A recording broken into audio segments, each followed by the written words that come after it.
श्रीमद् भगवद गीता, जिस ज्ञान यज्ञ सत्र में हम लोग उपस्थित हुए हैं, इसका नाम ज्ञान यज्ञ रखा गया। यह जो यज्ञ हो रहा है इसका नाम है ज्ञान यज्ञ। और गीता में भगवान कहते हैं कि ज्ञान यज्ञ सबसे श्रेष्ठतम यज्ञ है। श्रेयान द्रव्य मयाद यज्ञास ज्ञान यज्ञ परंतप सर्वम कर्माखिलम पार्थ ज्ञाने परिसमाप्यते। हे पार्थ, द्रव्य यज्ञ से ज्ञान यज्ञ बहुत श्रेष्ठ है। द्रव्य यज्ञ मतलब जो वस्तुओं से यज्ञ किया जाता है। आप एक आहुति देते हैं, वो भी पैसे का दान कर दिए, कहीं सेवा कर दिए, कंबल बांट दिए, ये भी ठीक है, सब द्रव्य यज्ञ है। लेकिन भगवान कहते हैं कि इनसे ज्ञान यज्ञ बहुत श्रेष्ठ है। जिस ज्ञान यज्ञ में आप बैठे हुए हैं ये बहुत श्रेष्ठ है। क्यों?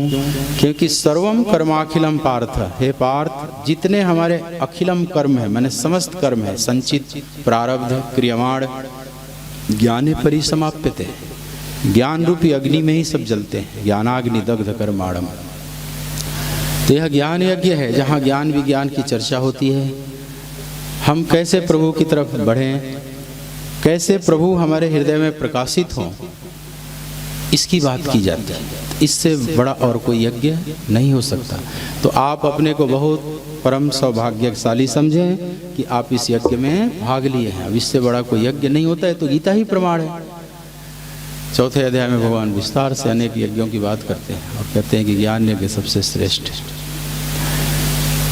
तो बहुत समाहित होकर समय का खूब सदुपयोग करने के इस भाव से यह जो 5 दिन है, 5 दिवसीय यज्ञ है, इसका पूरा आस्वादन करेंगे। हम लोग आए हैं तो इसका पूरा आप लाभ उठाएं, उसका पूरा गीतामय आपका चित्त हो जाए, अंतःकरण हो जाए, गीता से रंग जाए, उतना ही आप लाभान्वित होंगे।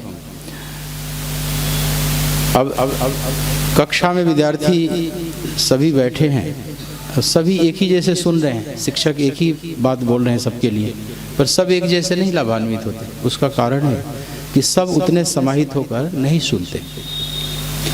तो आप प्रयास करेंगे कि जब समय दे ही रहे हैं तो पूरा इसका क्यों न लाभ उठाया जाए।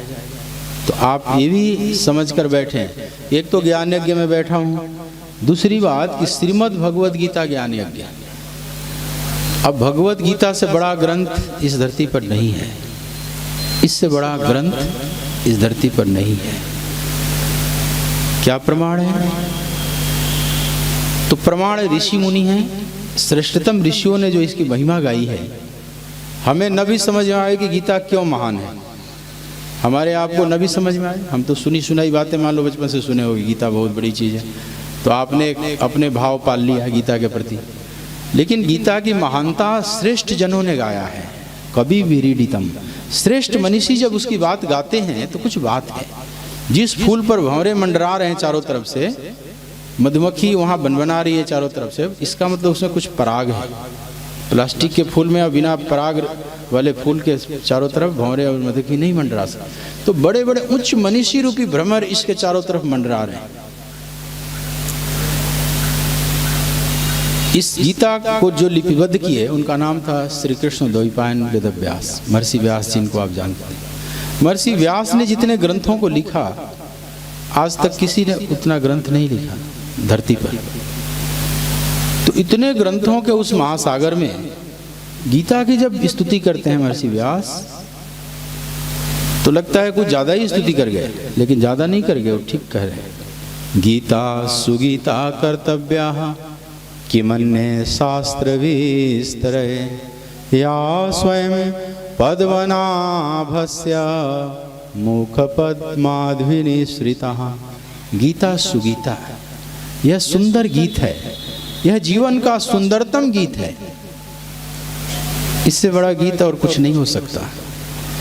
देखो, गीता गीत से ही निर्मित हुई है। गीत का स्त्रीलिंग रूप है गीता। एक अ जोड़ देने से स्त्रीलिंग हो जाता है, निर्मल तो निर्मला, विमल विमला, कमल कमला, ऐसे गीत में अ जोड़ दिए तो गीता। तो गीत से ही गीत। लेकिन गीताएं तो बहुत सी हैं, लेकिन इसका पूरा नाम है श्रीमद् भगवद गीता। पर ये इतनी लोकप्रिय हुई कि केवल गीता कहने से लोग श्रीमद् भगवत गीता ही समझ लेते हैं। श्रीमद् भगवत, इस गीत को श्री भगवान ने अपने श्रीमुख से गायन किया है। तो यह महर्षि व्यास कहते हैं कि या स्वयं पद्मनाभस्य मुख पद्माद विनिश्रित, स्वयं पद्मनाभ भगवान के श्रीमुख से निर्झरित हुई है। ये सीधी वाणी है, भगवान की सीधी वाणी है, मुख से निकली हुई। इसलिए इसके एक एक श्लोक एक महामंत्र है। उन श्लोकों को महामंत्र के रूप में लेना चाहिए। और व्यास कहते हैं कि किमन्य शास्त्र विस्तर है, ऐ मानव तुम अन्य शास्त्रों के विस्तार में फिर क्यों जाते हो? गीता पर्याप्त है, पर्याप्त से ज्यादा है।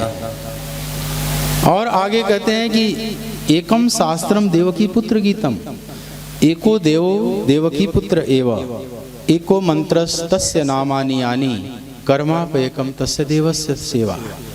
एकम शास्त्रम देवकी पुत्र गीतम, एक ही दुनिया में शास्त्र है जिसका देवकी पुत्र ने गायन किया है। अब ये बात लगेगी कि कुछ ज्यादा ही बोल गए व्यास, माने एक ही शास्त्र है दुनिया में, तो बाकी क्या है? तो बाकी शास्त्र नहीं है तो व्यास ही क्यों लिख रहे हैं? इतने शास्त्रों पर श्रम क्यों कर रहे हैं? उनसे ज्यादा तो किसी ने नहीं लिखा। और वो पूरे शास्त्रों के महासागर में से वो एक निकालते हैं भगवत गीता को और कहते हैं कि सारे शास्त्रों में कहने जैसा शास्त्र तो वही है जिसको देवकी पुत्र ने गायन किया है। तो महर्षि व्यास कोई अति प्रशंसा नहीं कर रहे हैं, अतिशोक्तिपूर्ण बातें नहीं कर रहे हैं। महर्षि व्यास जब कह रहे हैं तो हमें रुकना पड़ेगा, हमें कुछ ठहरना पड़ेगा, कुछ बात है। देखिए शास्त्र बहुत हैं लेकिन एकांगी हैं। एक अष्टावक्र गीता है, वो भी बहुत उच्च दर्शन है, पर वो वेदांत का दर्शन है, उसमें केवल वेदांत का सुर है, एक ही स्वर है। अष्टावक्र और जनक के बीच जनक उनकी दृष्टि में अष्टावक्र की, जनक की ऊंचाई बहुत ज्यादा है, बस थोड़ी सी रुकावट थी, दूर किया बस दोनों। अब गुरु न चेला पुरुष अकेला वहां हो गए, दोनों जैसे अध्यात्म के आकाश में उड़ रहे हैं और अपनी अनुभूतियों के महिमा का गान कर रहे हैं जनक। उसमें कोई प्रश्नोत्तरी बहुत ज्यादा नहीं है। और न अष्टावक्रों को पूरी मानवता से मतलब है, जनक का काम हो गया बस अष्टावक्र उतने ही से संतुष्ट हो। लेकिन यह जो कृष्ण ने अर्जुन को बोला है, इसमें अर्जुन लक्ष्य में नहीं है, अर्जुन तो एक माध्यम बने, बस लक्ष्य में पूरी मानवता है, पूरा विश्व है। अर्जुन तो बस समझ लो एक दूध निकालने के लिए बछड़ा वाला काम कर रहे हैं। सर्वो उपनिषदो गावो दोग्धा गोपाल नंदन, पार्थो वत्सः सुधीर भोक्ता, दुग्धम गीतामृतम महत्। सारी उपनिषदें मान लीजिए एक एक गाय हैं, 108 उपनिषद या उससे भी ज्यादा। तो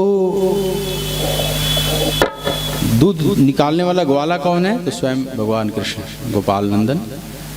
तो दूध निकालने से पहले गाय को थोड़ा पिन्हाना पड़ता है, बछड़ा थोड़ा सा दूध पिन्हाता है। तो पार्थो वत्स, वह जो बछड़ा है स्वयं पार्थ बनाए गए। तो बछड़े को दूध कितना मिलता है? थोड़ा शुरू में मिलता है, थोड़ा सा लास्ट में ग्वाला छोड़ देता है, पर असली दूध तो बाकी लोग पीते हैं ना। तो दुग्धम गीतामृतम महत्, जो असली दुग्ध रूपी अमृत है वो महत् जन इसका पान करते हैं, बड़े बड़े संतों ने इसका पान किया है। तो अर्जुन तो एक बहाना बनाए गए, अर्जुन तो एक बस बछड़े की तरह रोल कर रहे हैं। तो भगवान की दृष्टि में पूरी मानवता है। उसके कई प्रमाण आपको मिलेंगे। गीता के लास्ट में आप देखेंगे तो भगवान कुछ बातें समझा रहे हैं अर्जुन को कि पार्थ, जो मेरे भक्तों में इस बात को कहेगा उससे प्रिय कार्य करने वाला मेरा दूसरा और कोई भी नहीं होगा। इसका मतलब कृष्ण को पता है यह जो हमारे तुम्हारे बीच संवाद घटित हुई है, इस संवाद की गूंज पूरे विश्व में गूंजती रहेगी, और जो इस संवाद को सुनाएगा एक दूसरे को, उससे प्रिय कार्य करने वाला मेरा और कोई भी नहीं होगा। तो इसका मतलब कृष्ण को पता है कि पूरी मानवता में बात जाएगी। जो मेरे प्रति श्रद्धा नहीं रखता, जो सुनने की इच्छा नहीं रखता, ईर्ष्या भाव से भरा है, उससे यह बात नहीं कहनी चाहिए। यह न कहीं सटही हटशील, ये तो रामचरितमानस में भी कहा गया। तो अनधिकारी को शास्त्र नहीं सुनाना चाहिए। तो इसका मतलब है कि भगवान को पता है कि आगे यह बहुतों को काम की होगी। तो बहाना बनाए गए हैं अर्जुन, वास्तव में हम सबसे भगवान बात कर रहे हैं। तो हम सबसे बात कर रहे हैं तो भगवान की दृष्टि में पूरा विश्व है, तो ये भी भगवान जानते हैं कि सब एक जैसे यहाँ नहीं है, लोगों में अंतर है। कोई अंतर्मुखी स्वभाव का है बिल्कुल, कोई बिल्कुल बहिर्मुखी स्वभाव का है, कोई इंट्रोवर्ट है, कोई एक्सट्रोवर्ट स्वभाव का है, कोई मिश्रित है, दोनों का रेशियो में अंतर है। दो व्यक्ति बिल्कुल एक जैसा नहीं मिल सकता, उसके मतलब अंतर्मुखी और बहिर्मुखी जो रेशियो है उसमें फ़र्क पड़ जाएगा। जैसे एक अंगूठा का जो बायोमेट्रिक्स लगाते हैं आप ना, तो दो आदमी का पूरे विश्व में अंगूठा नहीं मिलता, खाली एक अंगूठा लगा दो, इतने में अंतर है, इतना कि पूरे दुनिया में 7 अरब जनसंख्या है, सबका अलग अलग है। तो स्वभाव कैसे मिल जाएगा एक जैसा? स्वभाव तो मिल ही नहीं सकता। तो जब स्वभाव एक जैसा सबका नहीं है, अनेक जन्मों की यात्रा है हमारी, अनेक मार्गों से हम गुजरे हैं, तो उससे मिलकर, उन कर्म संस्कारों से मिलकर हमारा एक सामूहिक जो कर्म संस्कार है उससे एक स्वभाव बना है। उस मतलब कर्मों के कंबाइंड इफेक्ट हैं, समझ लो, उसी का नाम स्वभाव है। तो हर आदमी के कंबाइंड इफेक्ट अलग अलग है, थोड़ा थोड़ा अंतर हो जाता है। तो सबसे एक ही जैसी बात कैसे करेंगे? एक ही डंडे से सबको कैसे हाँको? कोई इतने अंतर्मुखी स्वभाव के होते हैं कि बिल्कुल अपने में बंद रहते हैं और जी करता है बैठे रहें शांत। उन्हें ज़्यादा भाग दौड़ करना, इधर उधर घूमना, बातें करना उनको नहीं सुहाता। देखे होगे ना, कुल वैज्ञानिक नेचर के लोग, दार्शनिक नेचर के लोग, कोई फिलोसफर है, वो अपनी दुनिया में खोया रहे। कुछ लोग बड़े बहिर्मुखी होते हैं, उनको बैठा दो तो जैसे वो बीमार पड़ जाए, उनको कुछ ना कुछ काम चाहिए, बातें करेंगे या तो कुछ भी करेंगे, क्रियाशील रहेंगे।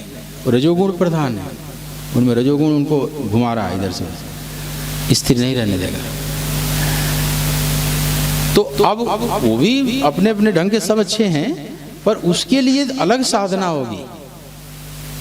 उसके लिए वही साधना मत बता दो जो एकदम अंतर्मुखी है। तो भगवान जो बातें कर रहे हैं वो सबको दृष्टि में लेकर कर रहे हैं।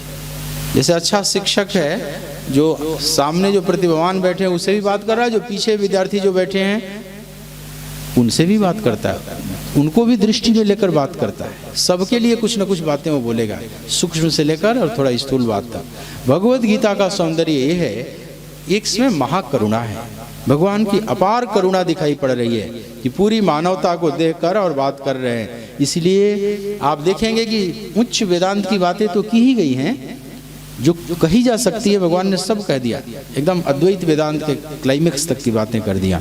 लेकिन छोटी छोटी बातें भी जो साधना में, प्रारंभिक साधना में बताई जाती है कि कैसे आप बैठें, आपका आसन कैसा हो, कैसा माहौल, जगह कैसा हो, आंखों की दृष्टि कैसी हो, ये सब अष्टावक्र नहीं बोलेंगे, ये सब बात ही नहीं करेंगे। लेकिन कृष्ण करेंगे। सुचौदे से प्रतिष्ठाप्य स्थिरमासनमासन है ना, संप्रेक्ष दास नासिकाग्रम स्वदिशान अवलोकयन। तो सुचौदे पवित्र देश में ऐसे बैठो, समम काय शिरोधिरम धार्यन चलम स्थिरम, चैलाजिन कुशोत्तरम, आप कुशा बिछाओ, उस पर मेघशाला बिछाओ, एक वस्त्र बिछाओ, आसन भी बता रहे हैं कि ऐसे ऐसे बिछाओ और कैसे बैठो, तो ऐसे सीधा। समम काय शिरोगिरिवम धार्यन अचलम स्थिरम, मेरुदंड, गर्दन और सिर को धारण करके रखो, माने परपेंडिकुलर, बिल्कुल लंबवत, और आंखों की दृष्टि बिल्कुल नासिकाग्र पर जहाँ जाकर टिक रही है वहाँ भूमि पर स्थिर कर। दिशा चान अवलोकयन, अन्य अन्य दिशाओं का अवलोकन न करते हुए। भजन में बैठे हैं और आंखें इधर उधर पुतली चल रही है तो फिर मन चंचल रहेगा। तो पहले आंखों को स्थिर करो। अब ये सब बातें बहुत प्राइमरी है जो बताई जाती है शुरू में। तो कृष्ण वो भी बात कर रहे हैं और उच्च वेदांत की बात भी कर रहे हैं, लेकिन अष्टावक्र ऐसा बात नहीं करेंगे। इसका कारण हुआ कि अष्टावक्र गीता इतनी लोकप्रिय नहीं हो पाई, आम मनुष्य में नहीं फैल पाई, लेकिन भगवत गीता तो सभी पढ़ते हैं। एक तो ये बात है, दूसरी की अनेक मार्ग की चर्चा की गई है समग्रता से। इसमें कर्म योग, भक्ति योग, राजयोग, ज्ञान योग, सब पर भगवान ने बोला है। ऐसा कोई ग्रंथ दुनिया में नहीं है। एक सूर्य ग्रंथ बहुत है, देवर्षि नारद का भक्ति सूत्र है, भक्ति दर्शन को खूब बढ़िया प्रस्तुत किया है। सांडिल्य सूत्र है, सांडिल्य ने बहुत बढ़िया भक्ति दर्शन प्रस्तुत किया है। लेकिन एक ही स्वर है भक्ति का, पतंजलि का योग दर्शन है तो एक ही स्वर योग का है। कपिल का सांख्य है तो बिल्कुल सांख्य का स्वर है। लेकिन गीता में ऐसा नहीं है। गीता में सातों सुर बज रहा है। जैसे हारमोनियम बजाता है ना बजाने वाला, तो सातों सुर पर उंगलियां चलती रहती है। पर ऐसा सप्त सुर से सजा हुआ और दुनिया में कोई ग्रंथ नहीं है। अगर है तो मेरे को बताना। इसी अर्थ में महर्षि व्यास कहते हैं कि एकम शास्त्रम देवकी पुत्र गीतम। दुनिया में कहने जैसा तो एक ही शास्त्र है जिसका देवकी पुत्र ने गायन किया है। इसमें इसीलिए देखिएगा आप गीता को कि उच्च वेदांत के महापुरुष है, वो भी गीता के प्रति एकदम भरे हुए प्रेम से। आचार्य शंकर से अति उच्च मनीषी अब कहाँ ढूंढोगे। और शंकराचार्य का प्रेम गीता के प्रति छलकता। प्रस्थान त्रय को मानते थे। किसी को शास्त्रार्थ करना है तो 3 ग्रंथ से शास्त्रार्थ कर सकता है, उपनिषद, ब्रह्मसूत्र और गीता, बस। लेकिन उसमें भी कहते हैं कि अगर तीनों में से भी एक चुनना पड़े तो गीता ही पर्याप्त है। कहते हैं कि भगवत गीता किंचित अधीता, गंगा जल गणिका पीता। किंचित अधीता, पूरी गीता तो आप नहीं धारण कर सकते, एक व्यक्ति के लिए नहीं है, तो किंचित भी धारण करते बन गई उतने से कल्याण हो जाएगा। ये आचार्य शंकर कह रहे हैं।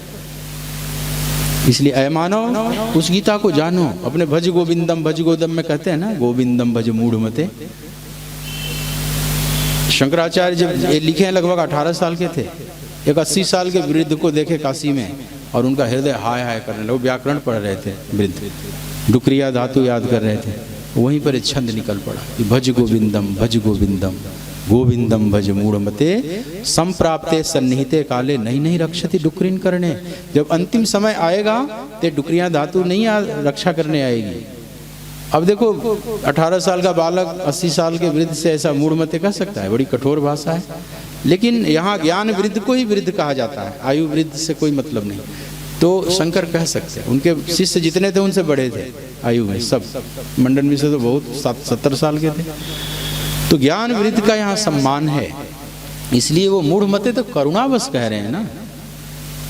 तो मानो आचार्य से पूछा जाए कि हम भजन कैसे करें, गोविंद का भजन कैसे करें, तो आचार्य कहते हैं कि तुम जैसा गोविंद ने कहा। तो कहाँ कहा? तो यही गीता, ये गीत गोविंद है। गोविंद ने हमारे प्रति गाया है। ये वास्तव में यही गीत गोविंद है, वो जयदेव वाला नहीं। असली गीत गोविंद है जिसको गोविंद ने अपने श्रीमुख से गायन किया है। तो आचार्य शंकर कहते हैं कि गेयम गीता नाम सहस्त्रम ध्येयम श्रीपति रूपमजस्रम नेयम संगे सज्जन संगे चित्तम देयम दीन जनाय च वित्तम भज गोविंदम गोविंदम भज मूढ़मते गोविंदम भज मूढ़मते। इसमें करुणा देखो उस संत की। मूढ़मते संबोधन कर रहे हैं। आपको मूढ़मते में कह दूं तो नाराज हो जाओगे कितने। और शंकर कहते हैं कि भज गोविंदम मूढ़मते। उनकी दृष्टि में विवेक मते केवल वही है जो गोविंद का भजन करता है, बाकी सभी मूढ़मते। तो इसमें क्या उनका उद्देश्य नाराज करना तो नहीं है ना। उनका उद्देश्य है जगाना। जगाने के कई उपाय हैं। कृष्ण भी गीता में अर्जुन को जगाएंगे, कई चीजें बोलेंगे अभी आगे। क्लैप्यम मास गम पार्थ नपुंसकता को मत प्राप्त। अब बताओ, ऐसा संबोधन कृष्ण कह रहे हैं। नपुंसकों से तुलना अर्जुन की कर दे कोई तो कृष्ण ही कह सकते हैं। इसमें तो करुणा है ना, तोड़ना उद्देश्य नहीं। जैसे घड़ा बनाता है कुम्हार तो नीचे से हाथ सहारा देकर ऊपर से मजबूत करता है। कुछ बात ऐसी है, संतों की अपार करुणा है। तो गेयम गीता है, मानो तुम उस गीता को जानो, उसकी विधियों में घूमो। जीवन के अध्यात्म के अनेक सूत्र आपको प्राप्त होंगे, इसलिए उसको आप ठीक से समझिए। तो आचार्य शंकर जैसे मनीषी कहते हैं, संत ज्ञानेश्वर जैसे लोग कहते हैं, स्वामी विवेकानंद जैसे लोग कहते हैं, तो बात यहाँ रुकनी पड़ेगी समझने के लिए। कुछ बात है। महाजनो एनगतः सपंथा। ये बड़े बड़े मोटे मोटे भ्रमर हैं दुनिया के सब। ये उस गीता रूपी पुष्प के चारों तरफ बना रहे हैं, मंडरा रहे हैं। तो कुछ बात है ना, हमें न समझ में आवे तो बस मान लो, महाजनो एनगत सपंथा, जिस रास्ते से महापुरुष जाते हैं उसको मान लीजिए। कि जब आचार्य शंकर मंडरा रहे हैं, स्वामी विवेकानंद मंडरा रहे हैं उस पुल के चारों तरफ, ये सब हाईली इंटेलेक्चुअल लोग हैं वर्ल्ड के, तो हमें तो श्रद्धा से भी तो कुछ बातें आगे बढ़ती है अध्यात्म में, तो श्रद्धा से मान लें। इस गीता पर बड़े बड़े उच्च मनुष्यों ने बात किया है, इसीलिए वर्ल्ड में कहीं भी भारत के संत जाते हैं, अगर भगवत गीता पर बात करते हैं तो वहाँ के उच्च लोग, बौद्धिक जो लेवल के हैं, उच्च लोग, इंटेलेक्चुअल वर्ग जो है, वो सब सुनने आता है। एक कथा करने जो जाते हैं केवल ना रामायण भागवत गीता, इनकी में नहीं आते, इसलिए अंग्रेज नहीं देखोगे उसमें बैठे हुए। लेकिन जब गीता का वहाँ कोई बोलता है, स्वामी विवेकानंद वगैरह बोलते थे, तो एक से एक फिलोसफर और वैज्ञानिक और इस टाइप के लोग आकर, प्रोफेसर सब सुनते थे। उनके सामने जो ऑडियंस थी बड़ी उच्च कोटि की, एक एक चीज़ों का मूल्यांकन होता था। वही पौराणिक कथाओं को जाकर कहो तो वहाँ कोई अंग्रेज सुनने नहीं आएगा, इंडियन जो गए हैं वही खाली दिखाई पड़ते हैं वहाँ। पर गीता के प्रति उनको एक है, गीता एक भारत के हुए श्री कृष्ण, उन्होंने बोला है, इसमें कुछ बात है। गीता पूरे वर्ल्ड में पढ़ी जाती, किसी भी लाइब्रेरी में आप जाओ, वहाँ के कैटलॉग को देखो, भगवत गीता अवश्य पाई जाएगी। तो पूरा विश्व वंद्य है गीता। थोड़ा भी जो रूढ़िवादिता में नहीं है, ऐसे विचारशील महापुरुष जो रूढ़ियों से ग्रसित नहीं है, पूर्वाग्रह से ग्रसित नहीं है, बहुत संकीर्ण दिमाग के नहीं है। जो संकीर्ण दिमाग का होगा वो विचारक फिर होगा ही नहीं। बहुत सी आइडियोलॉजी हैं जो बहुत संकीर्ण है, जैसे अरब की आइडियोलॉजी इतनी संकीर्ण है, तो इनमें, इनके दिमाग में नहीं डाल सकते तुम गीता। इनको तो अगाड़ी पिछाड़ी बांधा हुआ है, न दाएं चलोगे न बाएं, आगे न पीछे, बस उतने ही में। तो उनकी बुद्धि को बांध दी, मजबूर कर दिया गया। वहाँ विचारशील कोई पैदा भी होगा तो उसको विचार करने नहीं दिया जाएगा। अगर विचार करेगा तो उसको फिर तो नास्तिक काफिर करके वहाँ काँव काँव करने लगेंगे। लेकिन उन देशों में जहाँ पर की लिबर्टी ऑफ थॉट्स है, जहाँ वैचारिक स्वतंत्रता है, उन्हें गीता बहुत प्रिय है। और वैचारिक स्वतंत्रता मनुष्य को अवश्य देनी चाहिए। बाल गंगाधर तिलक ने कहा है कि स्वाधीनता हमारा जन्म सिद्ध अधिकार है, लेकिन थोड़ा उसमें और जोड़ दो कि वैचारिक स्वतंत्रता हमारा जन्म सिद्ध अधिकार है। भारत को गुलाम अंग्रेजों ने बनाया, लेकिन वैचारिक स्वतंत्रता नहीं किया। तिलक ने जो गीता लिखी है ना इतनी मोटी, वहाँ बर्मा के जेल में बंद थे और उनको लिखने से मना नहीं किया। एक बात तो थी कि वैचारिक उनको अपना कब्जा करके शासन करना था, तो वो तो थोड़ा कठोरता जरूर बढ़ती जाती है, लेकिन वैचारिक स्वतंत्रता नहीं दिया। किसी मंदिर को नहीं तोड़ा, अंग्रेजों ने किसी मंदिर को तोड़ा हो? आप बताओ एक भी। उनके देश में हमारे मंदिर फल फूल रहे हैं, बड़े बड़े आश्रम हैं। जिस स्वामी विवेकानंद की बात कर रहा हूँ वहीं से पॉपुलर हुए, तो फिर भारत ने समझा उनको, उन्हीं ईसाइयों के देश में। क्योंकि जीसस क्राइस्ट थोड़े से उदार थे, वो पूर्ण सन्यासी चेतना थे। मात्र 33 साल की आयु में क्रूसीफाई कर दिए गए। आज उनका जन्मदिन भी है, चलो प्रसंग बस आ गया, उनको हम प्रणाम करते हैं वो जीसस को। तो जीसस में है कुछ बात, उदारता है, करुणा है, इसलिए उनके जहाँ जहाँ फॉलोअर्स हैं इतनी संकीर्णता नहीं है। उनके देश में हमारा भी धर्म फल फूल रहा है खूब, ऐसे ऐसे बड़े बड़े आश्रम में कि आप दंग रह जाएंगे। तो उस महान चेतना को, उस मैरियम पुत्र को, उस क्राइस्ट को हम प्रणाम करते हैं। उनका जो देश है, जहाँ जेरूशलम, जिस यहूदी कुल में पैदा हुए, ज्यूज जिनको बोलते हैं, आज दुनिया के सबसे इंटेलेक्चुअल लोग हैं। पूरे वर्ल्ड में मात्र 1.25 करोड़ हैं ज्यूज, यहूदी, लेकिन उनके मेधा के सामने तो कोई टिकता ही नहीं। आज देख रहे हो इजराइल कैसे अपने अस्तित्व की लड़ाई लड़ रहा है।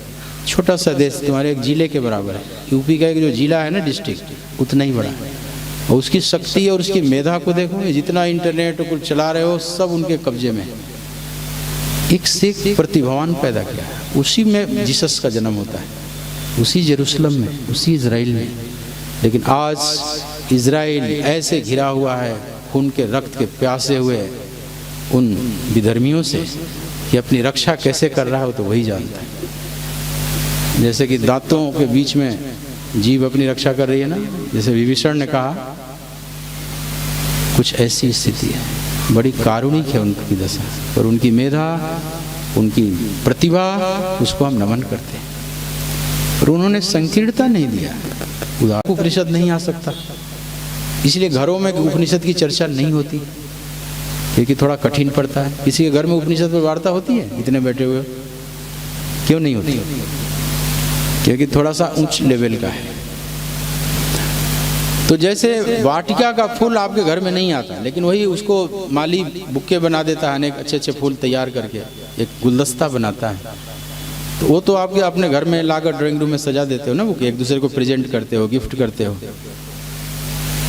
तो डायरेक्ट जो वाटिका में जंगल में खिला हुआ फूल वो घर तक नहीं आता, लेकिन माली सुंदर सुंदर चुन के उसको एक तैयार करके काट छाट के एक रूप दे देता है। तो कृष्ण रूपी माली ने सुंदर सुंदर ज्ञान पुष्पों को चुनकर उपनिषद से और एक तैयार किया, इसलिए गीता भी एक उपनिषद है। इसलिए हर अध्याय के अंत में आप देखेंगे महर्षि व्यास लिखते हैं, ओम तत्सदिति श्रीमद् भगवद गीतासु उपनिषदसु। गीता क्या है? एक उपनिषद है। यह भी गुरु शिष्य का माने गुरु के निकट बैठकर शिष्य ने जो जिज्ञासा किया और गुरु ने जो समाधान दिया, उस संवाद के कलेक्शन का नाम उपनिषद कहलाता है। तो गीता भी तो एक उपनिषद है। एक रथ पर बैठकर अर्जुन और कृष्ण के बीच, कृष्ण अर्जुन संवादे, दोनों के बीच संवाद जो घटित हुआ, तो गीत उपनिषद माने गुरु शिष्यों के बीच का संवाद और उसका संग्रह। तो इस तरह से मैं थोड़ी सी महिमा पर इसलिए प्रकाश डाल रहा हूँ कि आप गीता के प्रति और श्रद्धा से भर जाएं। हाँ, क्योंकि गीता के प्रति श्रद्धा नहीं होगी तो ज्ञान छांटने से क्या हो जाएगा, मैं भी सीधा ही घुस सकता हूँ उसमें। लेकिन थोड़ा सा आप श्रद्धा से भर जाएं, और निश्चित ही आप श्रद्धा से भरे हुए लोग हैं। आप 20 साल से इस कार्यक्रम को चला रहे हैं, एक बहुत अच्छी बात है। और गीता से इतना प्रेम ना होता तो आप इस तरह से भाग नहीं लेते, लेकिन उस प्रेम में और प्रेम को बढ़ाओ। लहरों में भी लहरें उठती हैं। तो इस तरह से भगवद गीता उच्च मनीषियों द्वारा गाया गया है। लगभग 8,500 टीकाएँ हैं अभी तक, अनेक भाष्य मतलब भाषाओं में जितनी कलेक्शन किया जाए तो जो उपलब्ध हैं अभी कहते हैं 8,500 से ऊपर है। पर सारे भाष्य प्रमाणिक नहीं है। उसमें बहुत लोग बौद्धिक खुजली मिटाने के लिए भी लिख देते हैं गीता पर भाष्य लिखने लगते हैं, अपना नाम कमाने के लिए, हमारा नाम पीछे लोग जाने। पर उसमें जो प्रमाणिक टीकाएँ हैं अच्छी अच्छी हैं, उसका स्वाध्याय अवश्य करनी चाहिए। अब ये जो श्रीमद् भगवद गीता है कोई स्वतंत्र ग्रंथ नहीं है, एक अंश है महाभारत का। ग्रंथ तो महाभारत है, उसका एक खंड है। महाभारत में एक भीष्म पर्व है। कुरुक्षेत्र में जिस दिन दोनों सेनाएं आकर खड़ी हो गई, जिसको मोक्षदा एकादशी कहते हैं, अभी जो बीत गई, मार्गशीर्ष शुक्ल एकादशी, गीता जयंती जिस दिन मनाते हैं, उसी दिन सुबह सुबह भरतवंश 2 भागों में विभक्त होकर आमने सामने तन गया।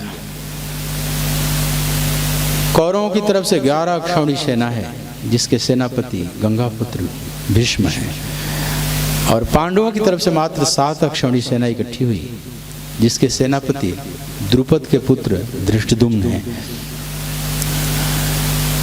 और यहाँ से जो कथा लिखना प्रारंभ करते हैं महर्षि व्यास, इसका नाम देते हैं भीष्म पर्व, क्योंकि सेनापति भीष्म है। इन सारे महासागर में, युद्ध रूपी सम्रांगण में पितामह भीष्म की गरिमा अलग है। अगर कृष्ण के बाद अगर किसी को कहा जाए तो पितामह भीष्म ही है। धर्मात्मा भी बहुत हैं, ज्ञानी भी बहुत हैं, योद्धा तो है ही। तो इसलिए महर्षि व्यास ने उनके सम्मान में जब तक ये सेनापति रहेंगे उस पूरी कथा को भीष्म पर्व के अंतर्गत रखा। और वो एक बहुत लंबा है पर्व। तो भीष्म पर्व के अंतर्गत यह भगवद गीता है, 23वें अध्याय से लेकर 40वें अध्याय तक का। तो ये जो खंड है 18 अध्याय, ये इतनी अच्छी लगी, या 25वें से 42वें तक। कुछ पुरानी प्रतियों में 20वें से 23वें है, किसी में 25वें से 42वें तक, ऐसे 18 अध्याय। तो एक अवान्तर पर्व, एक उप पर्व, माने पर्व में पर्व, महर्षि व्यास ने एक अलग से नामकरण किया, श्रीमद् भगवद गीता परम। और व्यास भी चकित है इस संवाद को देखकर, क्योंकि ये संवाद घटित ऐसे हुआ बिना किसी प्लान के। कोई सोच ही नहीं सकता कि युद्ध के इस भयानक माहौल में ऐसे ज्ञान की वार्ताएं छिड़ जाएगी। गीता इस अर्थ में भी बहुत अनूठी है कि ऐसे भीषण युद्ध के माहौल में कभी कोई ग्रंथ प्रकट नहीं हुआ। अगर कोई दूसरा ग्रंथ है ऐसा माताओं के लिए, वहाँ अब यहाँ कोई नहीं आएगा आगे। जब प्रवचन जिसको जाना है वहीं से शांति। ये दान पात्र ये बड़ी समस्या आएगी। दान पात्र वहाँ रख देना बीच में। हाँ, वहाँ अब आगे से एक रस्सी तान देना कर ले पिलर में। जब मैं बैठ जाऊँ तो पिलर में एक रस्सी बांध। हाँ, ये सत्यनारायण की कथा नहीं चल रही है, तो चढ़ाना है तो पीछे चढ़ाओ, सामने कोई नहीं आएगा। तो अब ये जो भीषण युद्ध के माहौल में भगवद गीता रूपी या जो वार्ता हुई है, ऐसा कोई दूसरा ग्रंथ हो तो आप मेरे को बताइएगा। पूरी दुनिया में ऐसा कोई ग्रंथ नहीं। जहाँ उतावली है, सेनाएं आमने सामने लड़ने के लिए एकदम व्याकुल है, शंखनाद हो चुका है, सेनापतियों का केवल आखिरी माने इशारे पर सब है। अब मामला आक्रमण बोलेंगे और युद्ध शुरू। इस क्रांतिक क्षण में और ऐसे ज्ञान की वार्ता छिड़ जाए जो दुनिया का श्रेष्ठतम ग्रंथ हो जाए, और कोई ग्रंथ हो तो आप मेरे को बताइए। नहीं है। तो ये एकदम से बीच में प्रसंग आ गया, इसलिए महर्षि व्यास भी चकित होकर सुन रहे हैं इस वार्ता को। और व्यास के अंदर कभी तो हिलोरे मारने लगा कि मैं इस ज्ञान पूर्ण संवाद को तो मैं लिपिबद्ध करूंगा, छंदबद्ध करूंगा बहुत बढ़िया से। और उन्होंने छंदों में बांधा, 700 श्लोकों के छंद में बांधा। उसको हमारी सुविधा के लिए 18 अध्यायों में बांटा। इसलिए गीता में 700 श्लोक है और उसको 18 अध्यायों में महर्षि वेदव्यास ने हमारे लिए बांधा है। ऐसे श्लोक में वार्ता थोड़ी हुई है, काव्य में कोई वार्ता थोड़ी होती है। वार्ता तो ऐसे ही होती है जैसे हम आपसे कर रहे हैं, लेकिन उसको कवि लोग बांध देते हैं, फिर छंदबद्ध कर देते हैं। वो तो महर्षि व्यास का कला कौशल है। और जहाँ जहाँ बातें मोड़ ले रही है वहाँ एक अध्याय बना देते हैं। तो जनरल नॉलेज के सामान्य ज्ञान के रूप में आप समझ लें कि गीता महाभारत का एक अंश है। विश्व पर्व के 25वें से 42वें अध्याय का एक खंड है। 700 श्लोक हैं, 18 अध्याय हैं और 4 पात्रों के मध्य गीता बंधी हुई है। धृतराष्ट्र उवाच, संजय उवाच, अर्जुन उवाच और श्री भगवान उवाच। पहला ही श्लोक मात्र एक ही श्लोक है धृतराष्ट्र उवाच से। संजय उवाच से 41 श्लोक है, 41। अर्जुन उवाच से 84 श्लोक है, 84। और श्री भगवान उवाच से 574 श्लोक है। इस तरह से कुल श्लोकों की संख्या 700 होती। तो अब जो प्रथम श्लोक है वो धृतराष्ट्र उवाच से है। क्यों? गीता अर्जुन उवाच से प्रारंभ हो जाती, भगवान उवाच से ही प्रारंभ हो जाती। धृतराष्ट्र को महर्षि व्यास ने क्यों ला दिया है, खड़ा कर दिया? यहां से श्रीमद् भगवद गीता पर्व क्यों शुरू कर रहे हैं? तो धृतराष्ट्र भी एक समझने जैसे। आओ पहला श्लोक का गायन कर लेते हैं। धृतराष्ट्र उवाच, धर्म क्षेत्रे कुरुक्षेत्रे समवेतायुयुत्सवः मामकः पांडवाश्चैव किमकुर्वत संजय। धृतराष्ट्र ने पूछा है, हे संजय, धर्म भूमि कुरुक्षेत्र में युद्ध की इच्छा से एकत्रित हुए मेरे और पांडु पुत्रों ने क्या किया? बस इतना ही वक्तव्य, इसके बाद धृतराष्ट्र नहीं आएंगे कहीं।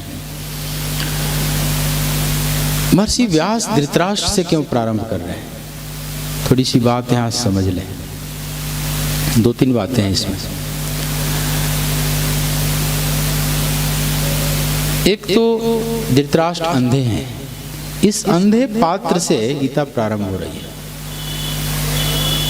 उसका एक कारण है कि जो भी प्रश्न करता है वो अंधा ही होता है। आँख वाला तो सिर्फ ज्ञानी ही होता है। विमूढ़ा नानुपश्यन्ति पश्यन्ति ज्ञान चक्षुषा। केवल ज्ञान चक्षु वाले ही देख पाते हैं, बाकी सब अंधे ही हैं हम लोग। बाहर की आंखें भले ही हो, लेकिन हम सब अंदर से अंधे हैं। और हो सकता है किसी की प्रज्ञा चक्षु खुली हो, जो सूरदास हैं, तो अंधे नहीं है। पश्यन्ति ज्ञान चक्षुषा, उनकी प्रज्ञा चक्षु खुली है, और जिसकी बंद है अध्यात्म वो अंधा है। तो एक अंधे पात्र मतलब जो भी जिज्ञासा कर रहा है, प्रश्न करता है, वो नहीं जानता। प्रश्न का मतलब ही होता है ना, जिज्ञासा का मतलब वो नहीं जानता, वो जानना चाहता है। तो किसी आंख वाले से पूछ रहा है कि आप मेरे को बताइए, लेकिन जिज्ञासा हो। इसलिए जितने शास्त्र निर्मित होते हैं इन्हीं जिज्ञासुओं और ज्ञानियों के बीच संवाद से।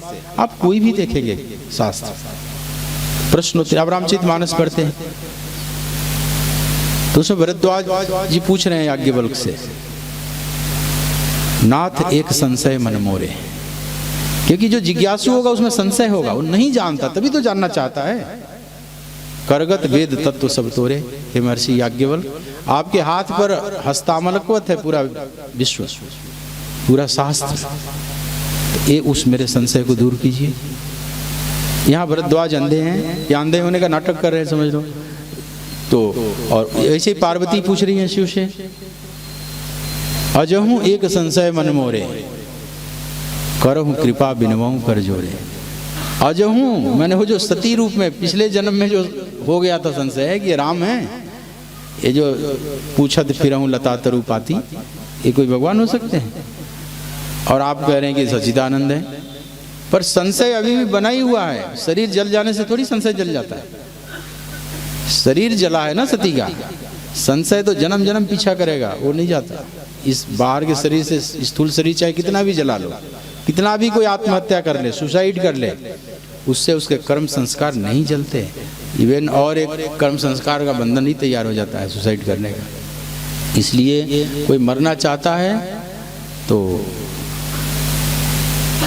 वो ठीक नहीं है। प्रारब्ध बस तो अपने आप शरीर एक दिन छूटेगा, कौन यहाँ अमृत पी कर आया हुआ। इसलिए लेकिन उस वेग में वो समझ नहीं पाता, पर एक संस्कार और निर्मित कर लिया, पर उससे कुछ मिटा नहीं, सब एज इट इज पड़ा हुआ है। तो संशय अभी भी है, चाहे हिमालय के यहाँ जन्म ली, चाहे तप की पार्वती शिव को पाली, सब हो गया, फिर भी कैलाश में शांत एकांत वातावरण जब देखी तो फिर जाकर वही प्रश्न कर दिया कि अजहूं एक संशय मन मोरे। तो आज भी वो बाकी है, बताइए। अभी बात वहीं पर अटकी पड़ी है, जो दंडकारण्य में था ना, सुई वहीं पर अटकी पड़ी है। तो कहने का मतलब ये है कि वो हालांकि नाटक कर रही हैं, वो जगदम्बा है, उन्हें सब पता है, लेकिन वो शास्त्र निर्मित करने के लिए वो निगेटिव रोल ले रही हैं, या समझ लो एक प्रश्नकर्ता का वो रोल कर रही है। ऐसे उनको सब पता है। तो हमारे लिए सब करुणा बस खेल खेल रहे हैं। ऐसे ही कई तल पर कथाएं चल रही है। गरुड़ पूछ रहे हैं काकभूषुंड से, तो गरुड़ को भी बड़ा भारी संशयित हो गया, खर्ब निशाचर बांधे हूँ नागपास सोई राम। तो भगवान शिव के पास जाते हैं तो कहते हैं कि जब बहुकाल करिए सत्संगा तब हुई है सब संशय भंगा। मैंने गरुड़ को भयानक संशय हो गया। संशय सर्प ग्रसेऊ तो ही ताता। जब गरुड़ को देखा भगवान शिव ने तो कहा संशय रूपी सर्प ने तुझे, बाहर के सर्पों को तो काटा, बाहर के नागों को तो तूने काट दिया, लेकिन संशय रूपी नाग ने तेरे को डस लिया है। और जब बहुकाल करिए सत्संग, आसानी से वो सांप जाएगा नहीं। बाहर का सांप तो एक बार शरीर छूटता है, और संशय रूपी सर्प अगर डस लेता है शायद कई जन्म भी लग जाए। गीता में भगवान कहते हैं संशय आत्मा विनश्यति।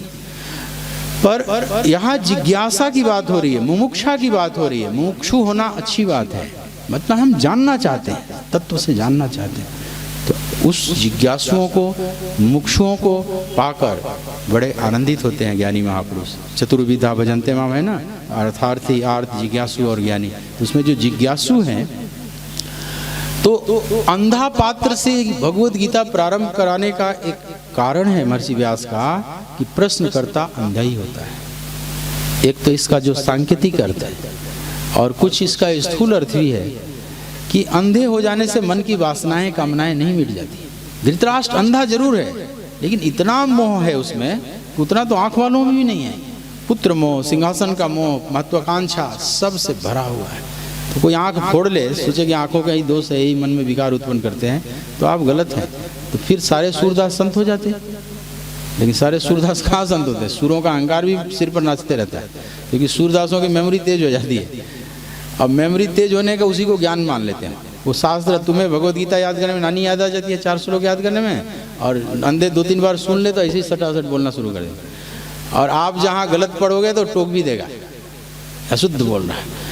अब उसको विद्युता का अहंकार उसके सिर पर नाचता है, जबकि इससे कोई तो मेमोरी है। अब तो AI आ गया, आर्टिफिशियल इंटेलिजेंस, सूरदासों से भी ज़्यादा याद कर लेता है। जो पूछना चाहो सट उत्तर दे देता है। आज देख रहे हो ना कुल, तो चैट GPT जो पूछो सट ला देता है 1 मिनट में। आप भी आश्चर्य, बुद्धि भी एक तो प्रकृति का हिस्सा है, तो प्रकृति को ही इकट्ठा करके AI बना दिया है वैज्ञानिकों ने। तो ये है सब मेमोरी का खेल। तो सूरदासों को मेमोरी तेज हो जाती है तो समझते हैं कि मैं ज्ञानी हो गया, तो वो अहंकार चढ़ बैठता है। तो आप इतना आसान नहीं, मतलब अहंकार को घिसना ही पड़ेगा, चाहे आप आँख वाले हों चाहे नहीं हो, कैसे भी हो। तो धृतराष्ट्र की महत्वाकांक्षा आप सभी जानते हैं। पुत्र मोह कितना भयानक है। कभी मुंह नहीं देखा पुत्र का, कभी सिंहासन नहीं देखा, और चिपकाओ कितना है। तो अंधे हो जाने से हमारी कामनाएं वासनाएं नहीं मिटती। हाँ, मिटती है तब जब दिशाश्च नवलोकयन्, गीता में भगवान कहते हैं अन्य दिशाओं में चकपक न देखते हुए अपनी स्थिर करो दृष्टि को पार्थ। और एक और बात कि अंधे की संतति भी अंधी होती है। जितने कौरव हैं ना, अंधों के प्रतीक हैं, सब अज्ञान के अंधकार में डूब रहे हैं, गोते खा रहे हैं। बाप बढ़िया नहीं तो बेटों को क्या शिक्षा देगा? सब बेटे गुमराह हो गए। तो इसलिए बड़े बुजुर्गों को ध्यान देना चाहिए कि हम अच्छा कर्म करें, अच्छे बने, ताकि संभावना हो कि हमारी आने वाली जो पीढ़ी है, भावी पीढ़ी, वो अच्छी बनेगी। तो इसलिए धृतराष्ट्र कुछ भी अच्छा नहीं कर पाया, सारे लड़के बिगड़ गए, और एक आध ठीक हुए तो अपने प्रारब्ध के कारण। तो अंधों की संतति भी अंधी होती है, अंधों से विकार नहीं समाप्त हो जाता आंखें मिटने से। और जो भी अंधे होते हैं, मतलब जो भी जिज्ञासु होते हैं, जो जिज्ञासा करते हैं, जो प्रश्न करते हैं, वो सब अंधे ही होते हैं। इसलिए महर्षि व्यास का यहाँ सांकेतिक अर्थ है। अब आप गीता में प्रवेश करें। धर्म क्षेत्रे कुरुक्षेत्रे समवेतायुयुत्सवः मामकः पांडवाश्चैव किम अकुर्वत संजय। हे संजय, धर्म भूमि कुरुक्षेत्र में युद्ध की इच्छा से एकत्रित हुए मेरे और पांडु पुत्रों ने क्या किया। तो अब यहाँ एक सौंदर्य देखिए, धर्म क्षेत्र। गीता का पहला शब्द है धर्म। क्षेत्रे तो एक अलग शब्द हो गया ना, दोनों से मिलकर धर्म क्षेत्र बना है, पर पहला शब्द है धर्म। यहाँ भी बहुत सुंदर इशारा महर्षि व्यास ने कर दिया है। मानव, ये धर्म शास्त्र है, जिसे धर्म की जिज्ञासा हो वो इसमें प्रवेश करे, वो बहुत कुछ पाएगा। लेकिन अभी जिसको धर्म की जिज्ञासा नहीं है, तो जिस चीज़ की जिज्ञासा है पहले उसी को पूरा करे। इसलिए अध्यात्म तब प्रारंभ होता है ठीक ठीक जब सांसारिक जिज्ञासाएं शांत हो जाती हैं, संसार का खोखलापन समझ में आ जाता है। इसलिए जितने उच्च ग्रंथ हैं, इसी महर्षि व्यास ने ग्रंथ लिखा है ब्रह्मसूत्र, बहुत उच्च ग्रंथ है। उसकी महिमा गीता में स्वयं कृष्ण गा रहे हैं 13वें अध्याय 4 श्लोक में। ब्रह्मसूत्र पदश्चैव हेतु मद्भिर् विनिश्चित है। हे पार्थ, ब्रह्मसूत्र के युक्त युक्त पदों में भी, सूत्रों में भी वही सत्य गाया गया है जो मैं तेरे प्रति गा रहा हूँ। तो ब्रह्मसूत्र की महिमा स्वयं कृष्ण कह रहे हैं कि बड़ा युक्तियुक्त है, बड़ा बुद्धि का उसमें पेच है, बुद्धि का कसरत कराया गया है। तो इतना कठिन ग्रंथ लिखते हैं महर्षि व्यास, लेकिन उसका पहला सूत्र लिखते हैं अथातो ब्रह्म जिज्ञासा। अथ अतो ब्रह्म जिज्ञासा, अब ब्रह्म जिज्ञासा। तो ऐसा लगेगा कि इससे पहले कोई बात करते चले आ रहे थे और अब कहते हैं कि अब आओ ब्रह्म। जैसे मैं आपसे बात कर रहा था, आप कहूँ कि अब आओ गीता में प्रवेश कर। लेकिन ऐसा नहीं है, उसके पीछे का कोई सूत्र नहीं है, बात ही यहीं से शुरू हो रही है, अब आओ गीता पर। इसका मतलब अब क्यों, अथ क्यों? ये अथ शब्द बड़ा पवित्र है। गीता भी ठीक से शुरू होगी अथ से ही, अभी नहीं गीता शुरू हो रही है, अभी तो रंगमंच तैयार कर रहे हैं महर्षि व्यास। अभी शुरू होगी 20वें श्लोक से।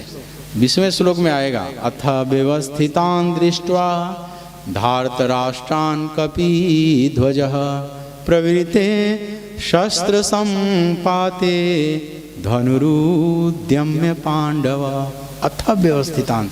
अब सब कुछ ठीक ठाक हो गया, अब अर्जुन कुछ कहना प्रारंभ करते हैं। अब यहाँ से गीता ठीक, लेकिन इसके पीछे जो रंगमंच तैयार किया जा रहा है उसकी भी महिमा है, उस समझने जैसा। महर्षि व्यास कुछ भी व्यर्थ नहीं लिख रहे हैं। तो अथा तो वृत्ति जिज्ञासा, देवर्षि नारद का भी भक्ति सूत्र। तो जितने शब्द हैं, जितने अथ योगानुशासनम, महर्षि पतंजलि का योग सूत्र, सब अथ श्री महाभारत कथा। ये अथ शब्द से क्यों प्रारंभ था? अब मतलब अध्यात्म की यात्रा अब शुरू हुई, जब आप संसार के खोखलापन को समझ जाएंगे। जब तक संसार में रस है, ठीक अध्यात्म की यात्रा प्रारंभ नहीं होती। यह संसार फूल से मल को सुगना देख लुभायो, मारी चोंच तो उड़ गई रुई, हाथ कछू नहीं आयो, भजन बिन बावरे, तूने हीरों सो जन्म गवायो, भजन बिन बावरे तूने। अब पांडे जी कहें कि थोड़ा सा भजन भी बीच में दे दिएगा हमारा, नहीं तो ऊब जाएंगे सब। अब चलो अच्छा, एक ही लाइन लूंगा, लेकिन तूने हीरों सो जन्म गवायो, भजन बिना बावरे, तूने हीरों सो जन्म गवायो, भजन बिना बावरे। यह संसार फूल से मल को सुगना देख लुभायो, यह संसार फूल से मल को सुगना देख गवायो। सेमल का फूल देखा होगा ना, लाल लाल होता है, बड़ा सुंदर। तो सुगा सोचता है कि जब फल इतना सुंदर है, फूल इतना सुंदर है, तो जब फल आएगा तो कितना अमृत रस भरा हुआ होगा। और फल जब होता है, चोंच मारता है उसमें, तो रुई निकलती है। यह संसार फूल से मल को सुगना देख लुभायो, संसार फूल से मल को सुगना देख गवायो। मारी चोंच तो उड़ गई रुई,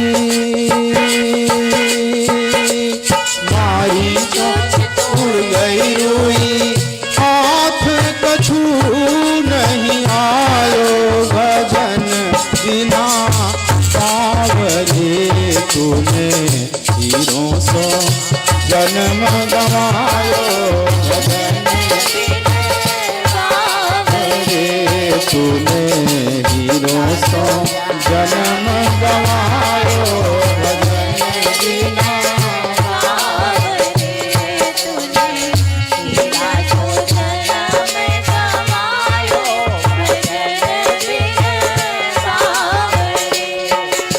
यह संसार हाट बनिए का, यहाँ तो सौदे आयो, संसार हाट बनिए का, यहाँ तो सौदे आयो। यह संसार हाट बनिए का, यहाँ तो सौदे आयो, संसार हाट बनिए का, यहाँ तो सौदे आयो। चतुरो माल चौगुनों की नो, चतुरो माल चौगुनों की नो, मूरख मूल गवायो, भजन बिना बावरे, तूने हीरों सो जन्म गवायो, भजन बिना बावरे,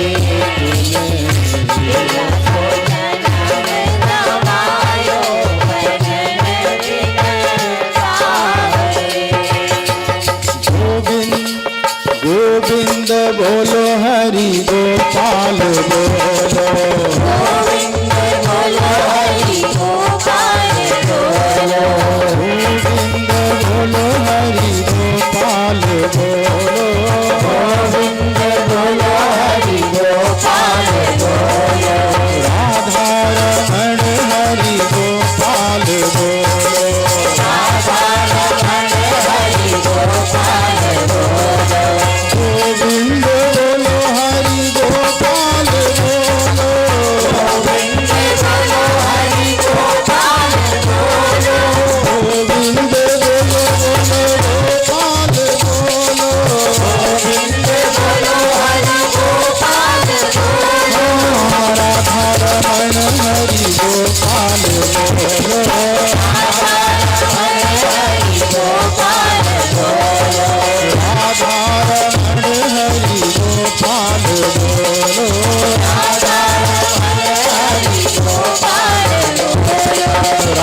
गोपाल कृष्ण भगवान की जय। जय जय श्री राम।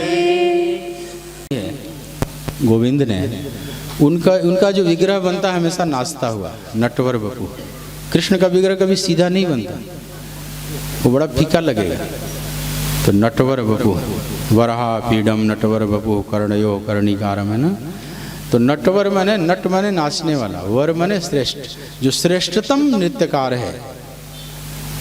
तो जो स्वयं नाचता हुआ है, तो उसके प्रवचन में थोड़ा बहुत कीर्तन तो सूट करता है ना, सूखा सूखा नहीं होना चाहिए, तो थोड़ा बहुत उससे जुड़ा हुआ है।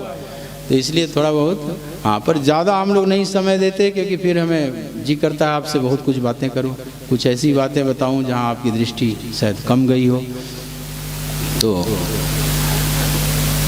धर्म क्षेत्र, धर्म शब्द से गीता महर्षि प्रारंभ करते हैं। देखिए, तो एक तो इशारा हो गई कि धर्म शास्त्र है। धर्म की जिनको जिज्ञासा हो वे प्रवेश करें। जिनके लिए संसार सेमल के फूल की तरह हो गया है और चोंच मार खूब खूब देख लिए हैं, अमृत का बूंद नहीं मिला, मारी चोंच तो उड़ गई रुई, हाथ कछू नहीं आयो। तो सब चोंच मार के बैठे हुए हैं ना यहाँ पर, अमृत मिला कि रुई किसी को नहीं मिला, तो मिलेगा भी नहीं।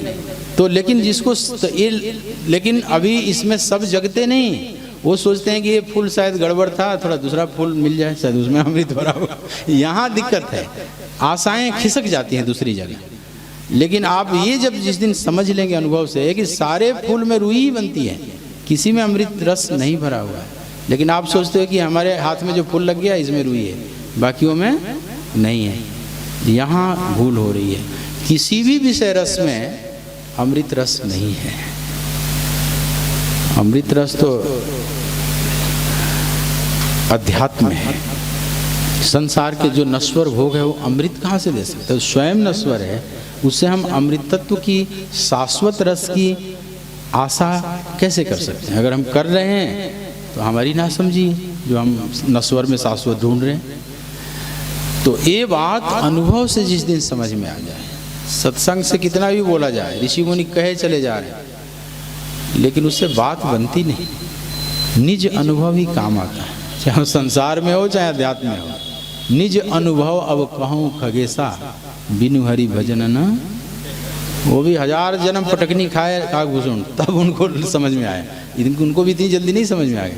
1000 जन्म श्राप लगा, उठा उठा के भगवान ने पटक दिया, तो तब जाकर अब कहते हैं निज अनुभव। अपना अनुभव कहता हूँ हे खगेश, ये क्लेश से जीव क्लेशित है, 5 क्लेश हैं, अविद्या, अस्मिता, राग, द्वेष, अभिनिवेश, और इससे हम ग्रसे हुए हैं।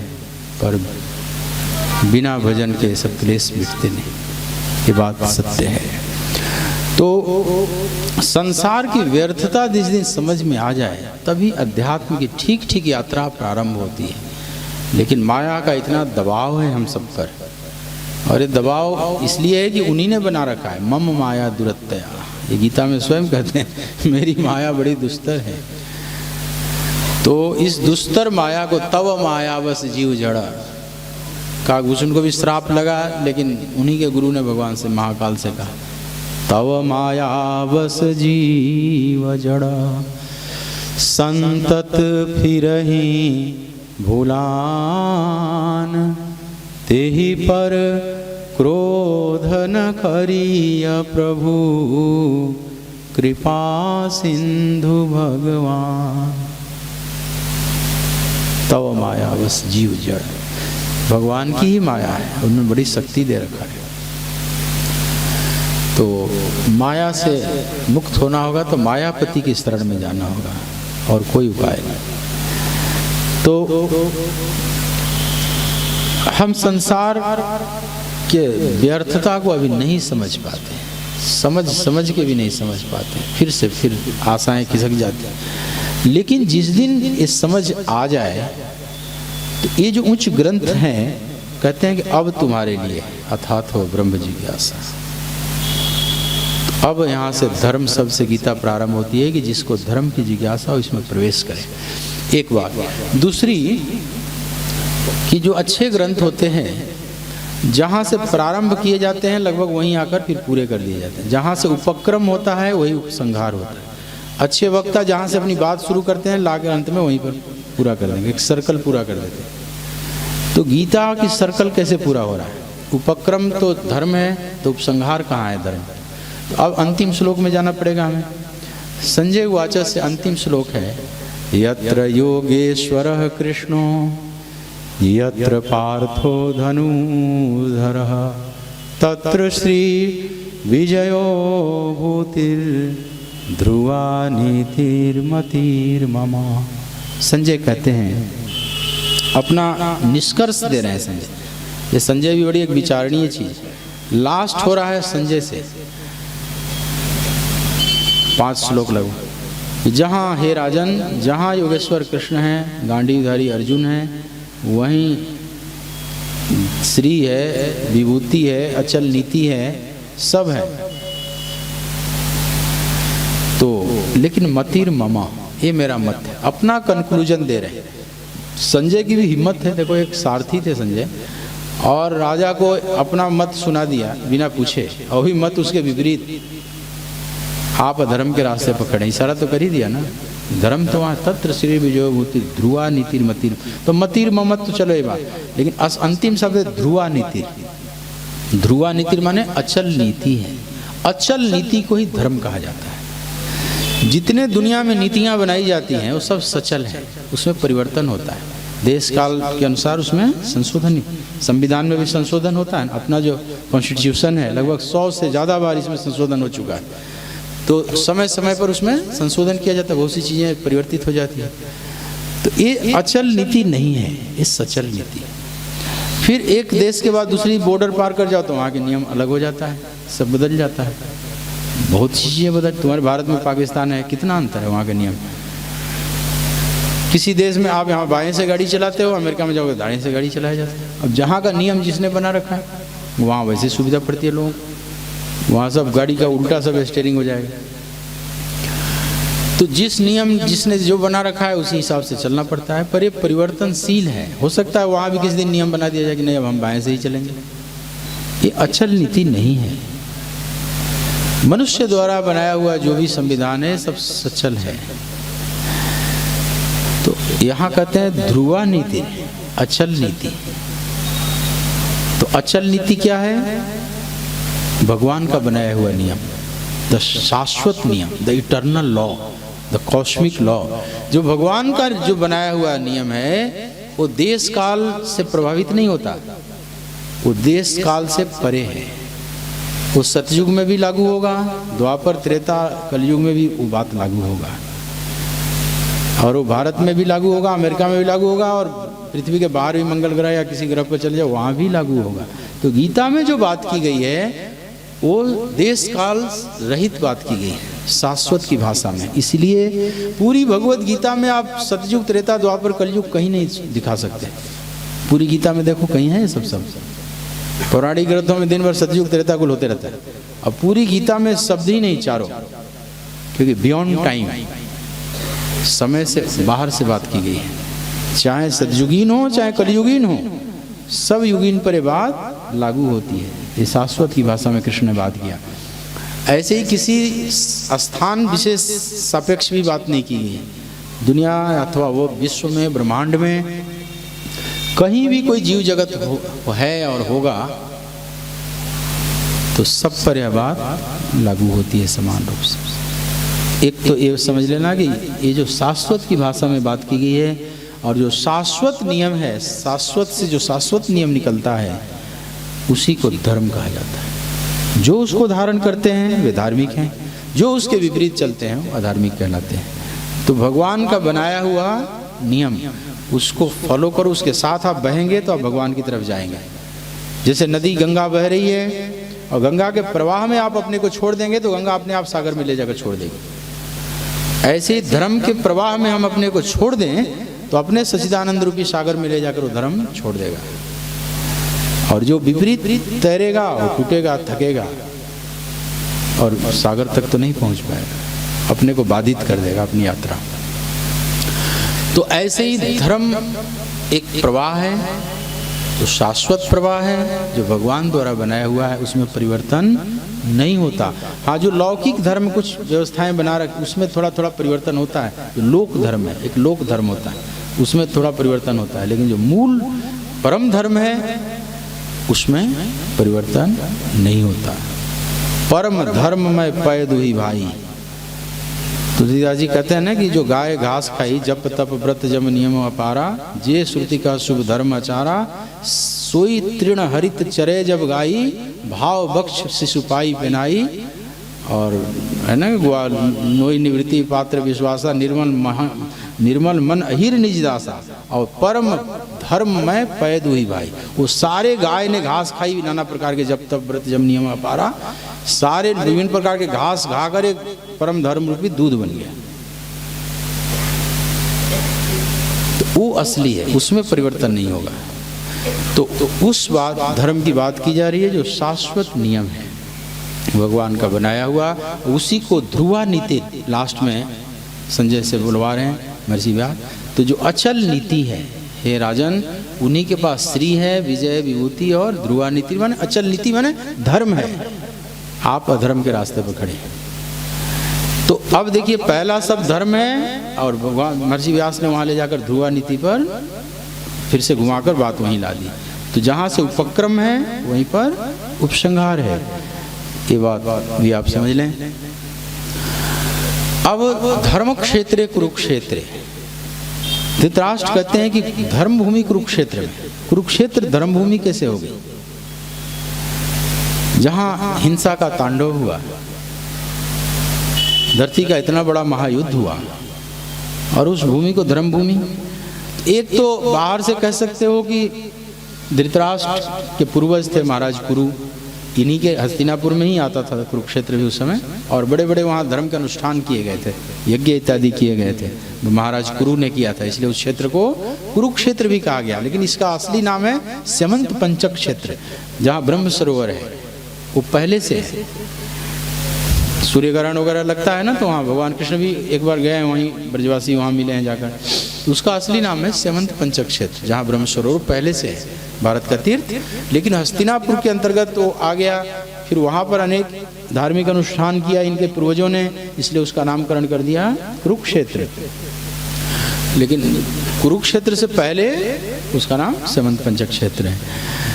तो एक अर्थ में तो कह सकते हैं कि चलो इनके पूर्वजों का धार्मिक स्थल है, तीर्थ भी है, इसलिए उसको धर्म क्षेत्र कहा गया। लेकिन थोड़ा और बात को सूक्ष्मता में समझना होगा आपको।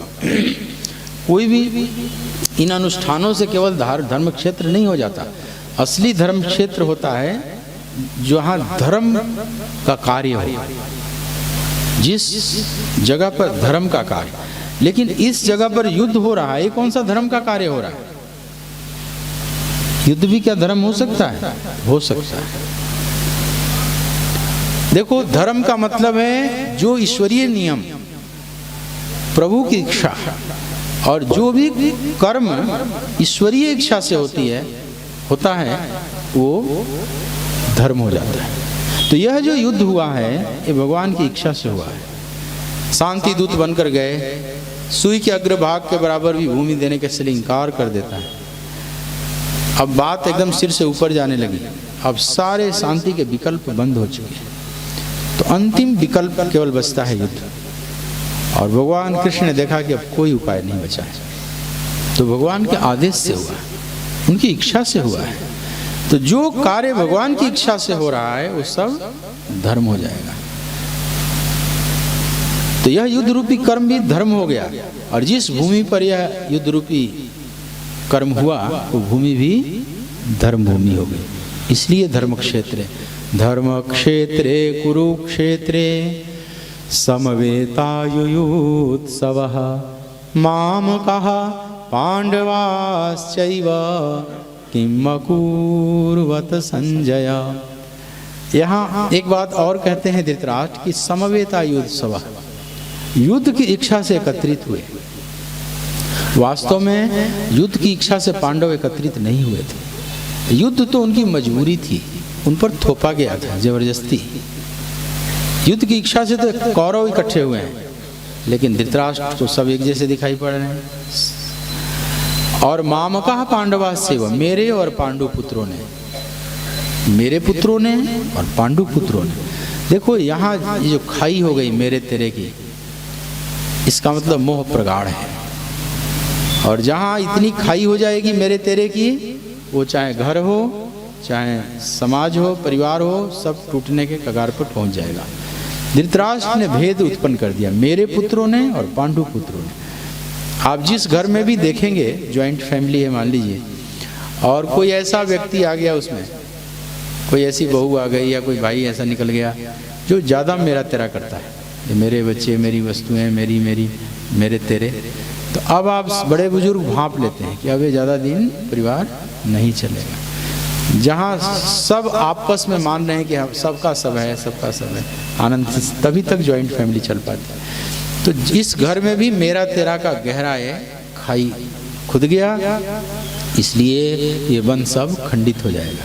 ये महान वंश, कुरुवंश, भरतवंश, एक बहुत महान ये परंपरा थी, लेकिन आज ये लड़खड़ाती हुई अब दिख रही है। और इस शब्द से पता चल रहा है मामका पांडवास्यैव, मेरे और पांडु पुत्रों ने क्या किया है। संजय बताइए, संजय से क्यों पूछा? संजय कौन से महाज्ञानी हैं? तो उसका कारण है, महर्षि व्यास के पास वो शक्ति थी, वो चाहते थे देना कि राजन तुम चाहो तो युद्ध देख सकते हो, मैं तुम्हें दृष्टि प्रदान कर सकता हूँ। लेकिन धृतराष्ट्र सकुचाए कि जिंदगी भर मैं इन आँखों से नहीं कुछ देख पाया, तब अपने परिवार का नाश देखूं, तो संजय को आप दे दीजिए और उसी की आंखों से मैं देखा सुना करूंगा। तो संजय में वो दिया। आगे स्वयं स्वीकार करते हैं लास्ट में, व्यास प्रसादात् श्रुत्वा न एतद् गुह्यम् अहं परम, व्यास की कृपा प्रसाद से अत्यंत गोपनीय संवाद मेरे को सुनने को सौभाग्य मिला। तो महर्षि व्यास ने संजय को दिया था। क्या दिया था? तो देखो, दूरदर्शन की दृष्टि दी थी, टेलीविज़न। अब 100 साल पहले के मनुष्य को शायद आश्चर्य हो सकता है, लेकिन आज तो आश्चर्य नहीं होना चाहिए ना। टेलीविज़न आप भी घर में बैठे लाइव टेलीकास्ट को देखते हो। लेकिन इतना ही नहीं दिया था।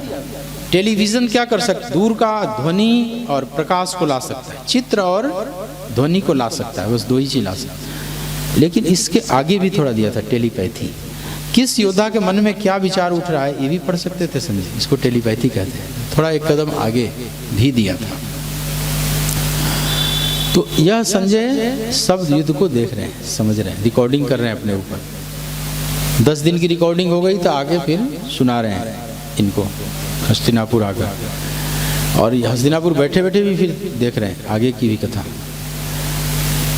तो टेलीविज़न के साथ साथ टेलीपैथी भी है। एक लगे हाथों और बात पर थोड़ा सा विचार कर लो, शायद विचार किए हो न किए हो। एक दूरदृष्टि, एक और भी दिव्य दृष्टि दी गई है गीता में, वो अर्जुन को कृष्ण ने दिया 11वें अध्याय में। जब 10वें अध्याय में पूछा, ये कौन सी गीता संवाद शुरू होगी बताओ, संभालते जाओ, अगल बगल वाली संभाल, ना मन लगे तो धीरे से चले जाना प्रणाम। तो संजय को ये दिव्य दृष्टि महर्षि व्यास ने दिया, और एक दृष्टि दिया है अर्जुन को। जब विभूतियों की बात की है 10वें अध्याय में, तो अर्जुन कहते हैं कि भगवान यदि मैं शक्य हूँ तो मेरे को आप दिखाइए, उन विभूतियों को मैं प्रत्यक्ष देखना चाहता हूँ गोविंद। जो आप कह रहे हैं सत्य ही कह रहे हैं प्रभु, फिर भी अगर मैं योग्य हूँ तो आप मेरे को दिखाइए। इतनी बात रख दिया अर्जुन, अगर मैं योग्य हूँ तो भगवान ने कहा कि लो देखो, मेरे शरीर में अदिति के 12 पुत्रों को देखो, वसुओं को देखो, अश्विनी कुमारों को देखो, रुद्रों को, सब बोलते चले जा रहे हैं, अर्जुन को कुछ नहीं दिखाई पड़ रहा है, भगवान भी जान रहे हैं। कृष्ण अंत में कहते हैं, न तु माम शक्य से द्रष्टुम अनेनैव स्वचक्षुषा दिव्यम ददामि ते चक्षुः पश्य मे योगमैश्वरम। हे पार्थ, तुम इन साधारण नेत्रों से मेरे उस दिव्य रूप को नहीं देख सकते हो, तो अब तुझे मैं दिव्यम ददामि ते चक्षु, अब तुझे दिव्य चक्षु प्रदान करता हूँ, मेरे ऐश्वर्य को, योग के ऐश्वर्य को देखो। और दिव्य दृष्टि का संचार हुआ, अर्जुन को सब दिखने लगा। पर एक प्रश्न है कि जो संजय को व्यास ने दिया है और जो कृष्ण ने अर्जुन को दिया है, क्या दोनों एक ही है कि दोनों में कुछ अंतर है? दोनों में बहुत अंतर है। संजय को जो दृष्टि मिली है वो प्राकृतिक ही है, चाहे वो टेलीविजन हो चाहे टेलीपैथी हो। मन से मन को पढ़ लेना ये भी प्राकृतिक विद्या है। आजकल बहुत पढ़ के बताते हैं ना, बड़े बड़े दरबार लगते हैं, तुम्हारे मन की जो भी सोच के आए वो कागज पर लिख के दिखा देते हैं लोग। तो इसको अध्यात्म से कोई लेना देना नहीं, ये आध्यात्मिक ज्ञान नहीं है, ये तो बहुत माइंड रीडिंग है, बहुत से पढ़ लेते हैं माइंड रीडिंग की प्रक्रिया।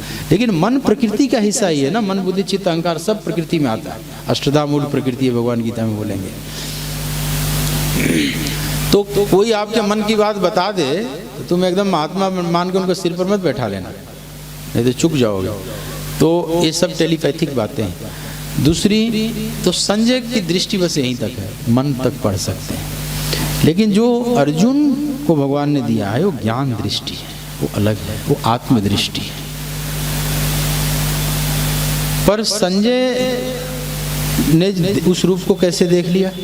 हमारे सामने जो गीता है वो तो संजय द्वारा बोली हुई है, व्यास द्वारा लिखी हुई है, क्योंकि केंद्रीय वार्ता तो कृष्ण और अर्जुन के बीच हो रही है रथ पर, दोनों सेनाओं के मध्य में। सेनयोर उभयोर मध्य स्थापयित्वा रथोत्तमम्।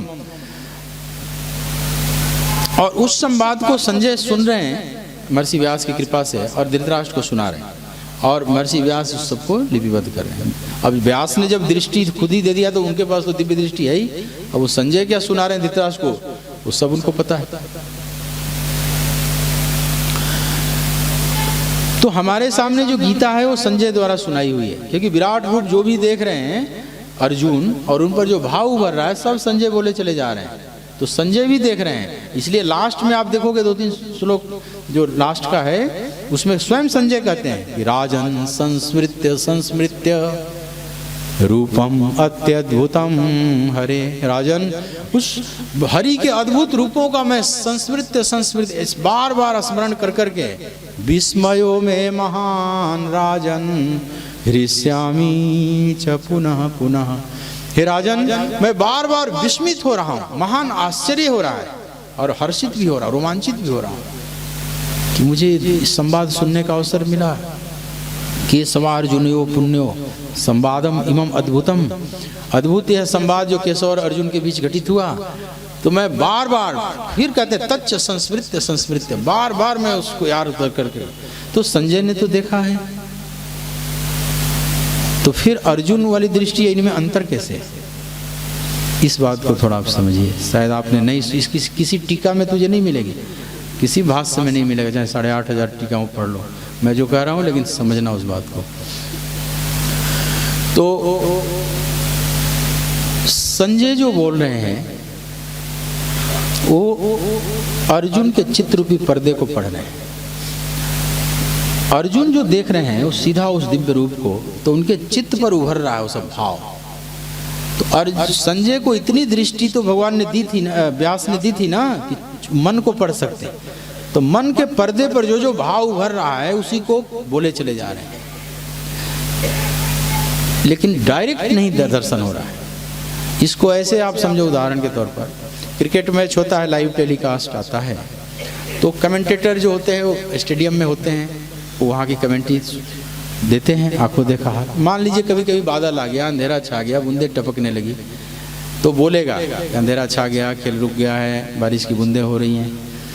और कभी कभी कोई स्टूडियो वाले, न्यूज़ चैनल वाले अपनी स्टूडियो में बड़े स्क्रीन लगाए हैं और उसको वो भी लाइव देने लगते हैं, वो भी बोलेगा कि अंधेरा छा गया है, बूंदें पड़ रही है, खेल रुका हुआ है, ठंडी हवाएं चल रही है, पर उसको अनुभव नहीं हो रहा है, न उस पर बूंदे पड़ रही है, न अंधेरा का उसको अनुभव हो रहा है। वो अपनी स्टूडियो में बैठा हुआ एकदम फर्स्ट क्लास। मान लो या तो बम ब्लास्ट हो जाए स्टेडियम में, आतंकवादी हमला हो जाए, तो जो कमेंटेटर वो भी डरेगा, वो भी अपना माइक पर बोलूं या भागूं यहाँ से, उसी में लग जाएगा ना, आधा सोचेगा बोलूं या कि भागूं, अपना माइक समेटूं।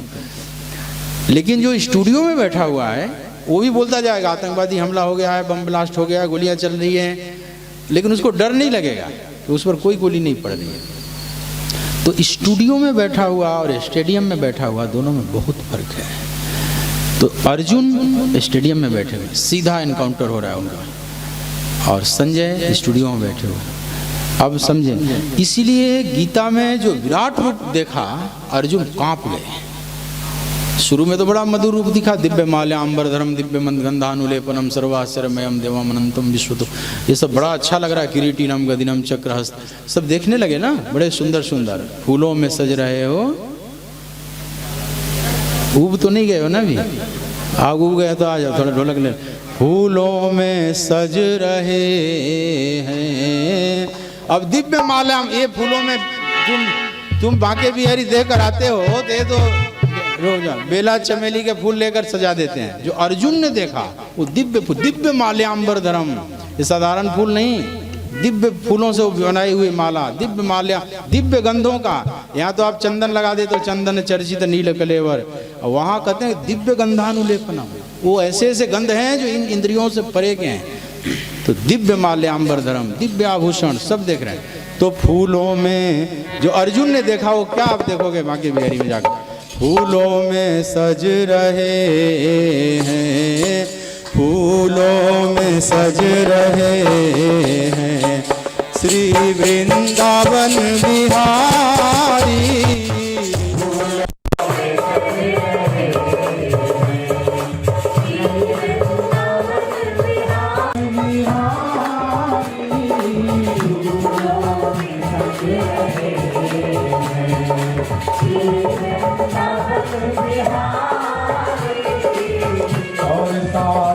सज रही है, साथ सज रही है इस भानु की दुलारी, साथ सज रही है इस भानु की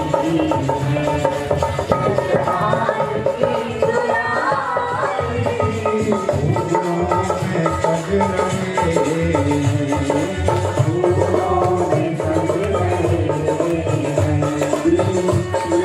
वृंदावन बिहारी, फूलों में सज रहे हैं वृंदावन बिहारी।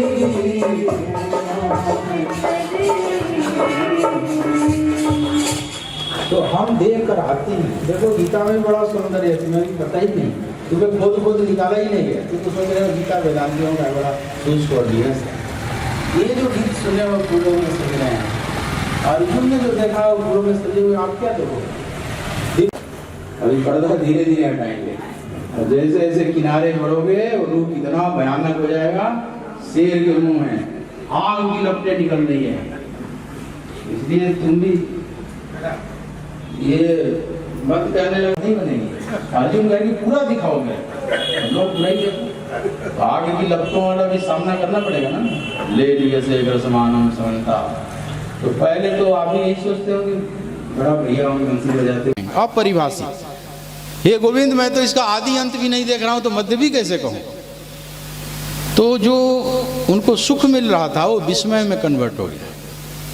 लेकिन अभी इतना ही नहीं, अब भगवान ने फिर एक पर्दा हटाया। अब तो शेर की दाढ़ और शेर की चबा रहा है सबको, चूर्णितैर उत्तमांग है, सबको उत्तम उत्तम अंग सिर इत्यादि जैसे चबा रहे हैं योद्धाओं के।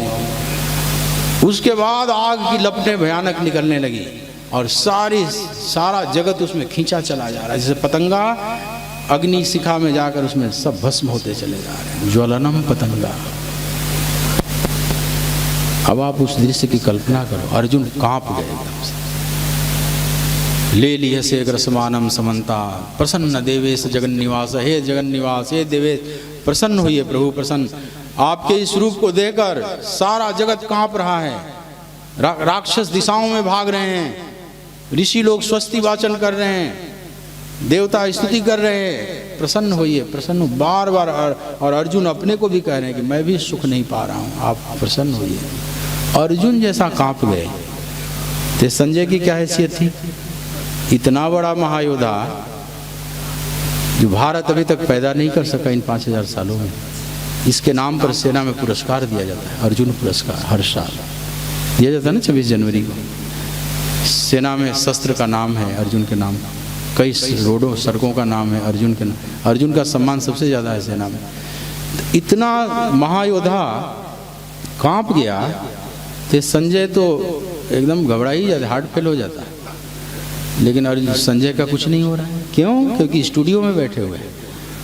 बम ब्लास्ट होगा तो वहाँ स्टेडियम वाला भागेगा ना, स्टूडियो वाला थोड़ी भागेगा, वो तो और चटक मटक बोलना शुरू कर देगा। तो ये बात है असली। बट यहाँ पर स्टेडियम स्टूडियो में फर्क ये है कि स्टेडियम में जो बैठा हुआ है वो संवाद कर सकता है, लेकिन जो स्टूडियो में बैठा हुआ है वो वन वे टॉकिंग होगी वहाँ बस। हाँ, संजय अपनी बात कृष्ण तक नहीं पहुँचा सकते, तो मोनोलॉग इसको कहते हैं। डायलॉग घटित नहीं होगा, संवाद नहीं घटित हो। संवाद में दो चाहिए, डायलॉग बोलते हैं कृष्ण अर्जुन संवादे। गीता के हर अध्याय के अंत में ना श्री कृष्ण अर्जुन संवादे, dialogues between Krishna and Arjun. तो यहाँ संजय संवाद नहीं कर सकते, संजय सिर्फ सुन सकते हैं, सिर्फ देख सकते, अपनी बात वहाँ तक नहीं पहुँचा सकते। दूर खड़े हैं, केवल पर्दे को पढ़ रहे हैं, स्क्रीन को पढ़कर बोल रहे हैं। लेकिन अर्जुन का तो सीधा एनकाउंटर हो रहा है, वहाँ खड़े हैं, और इसलिए अर्जुन कांप जाते हैं। तो वो दिव्य दृष्टि से देख रहे हैं अर्जुन, इसीलिए उनको अनुभव भी हो रहा है। संजय केवल उस रिफ्लेक्शन को पढ़ रहे हैं, समझ लो प्रतिबिंब को पढ़ रहे हैं, या टीवी स्क्रीन पर देखकर पढ़ रहे हैं, पर दिखाई तो फिर भी पड़ रहा है। मान लीजिए भारत के प्रधानमंत्री को पूछा जाए आपसे, आपने देखा है? मान लो प्रत्यक्ष नहीं देखा है, तो आप कहोगे नहीं देखा। लेकिन आ जाए प्रधानमंत्री, रोआ रोआ पहचान जाओगे वही है, एक तरह से देखा भी है। उस अर्थ में संजय ने देखा है, लेकिन फिर भी नहीं देखा है। वो देखना थोड़ा अलग प्रकार का है। तो यहाँ ये समझिए दोनों के दिव्य दृष्टि, मतलब अब इसको दोनों को अंतर करना होगा, वर्गीकरण करना होगा। तो व्यास देव ने जो दिया है संजय को, इसको दूरदृष्टि कह लें, और जो भगवान ने दिया है अर्जुन को, उसको दिव्य दृष्टि कह लें। थोड़ा सा वर्गीकरण करने के लिए संजय वाली दृष्टि प्राकृतिक है और वो आध्यात्मिक है, वो ज्ञान दृष्टि है। यानी कि कोई आंख में कुछ बात कर दिया, वो ज्ञान की चक्षु को खोल दिया, और ज्ञान चक्षु में जैसा है वैसा दिखाई पड़ने लगा।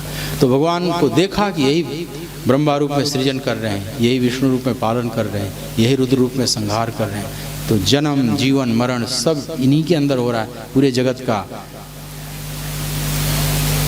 सृष्टि स्थिति संहार कारिणी तीनों करता है ना वही परमात्मा। लेकिन अर्जुन थोड़ा और ठहर जाते तो उन्हें दिखाई पड़ता है कि ये सब भी ऊपर ऊपर का खेल है। वो ब्रह्म शांत है, स्वच्छ है, न वहाँ जन्म है, न वहाँ जीवन है, न वहाँ मरण है। वहाँ क्या है? शाश्वत जीवन है, वहाँ इटर्नल लाइफ है। वहाँ ये जन्म जीवन का खेल तो ऊपर ऊपर चल रहा है। जैसे सागर में आपको पता चल गया कि मूंगे मोती है, और आप भी लोग पकड़ लिया चले गए, लेकिन सागर के किनारे पहुँचे तो लहरें देख देकर आप काँप गए। लेकिन सागर के अंदर उतर जाओगे, वहाँ अंदर स्वच्छ है, स्पष्ट है, वहाँ न कोई लहरें हैं न कोई भयानक है। तो ऊपर ऊपर संसार को ऊपर से देखोगे तो लग रहा है जन्म हो रहा है, जीवन हो रहा है, मरण हो रहा है, सब चक्र चल रहा है। पर शाश्वत जिसकी दृष्टि आत्मा पर पड़ी तो उन्होंने देखा कि न जीवन है, न जन्म है, न मरे, ऊपर ऊपर का केवल रूपांतरण हो रहा है। यही तो आगे बोलेंगे आत्म तत्व की जब बात करेंगे भगवान।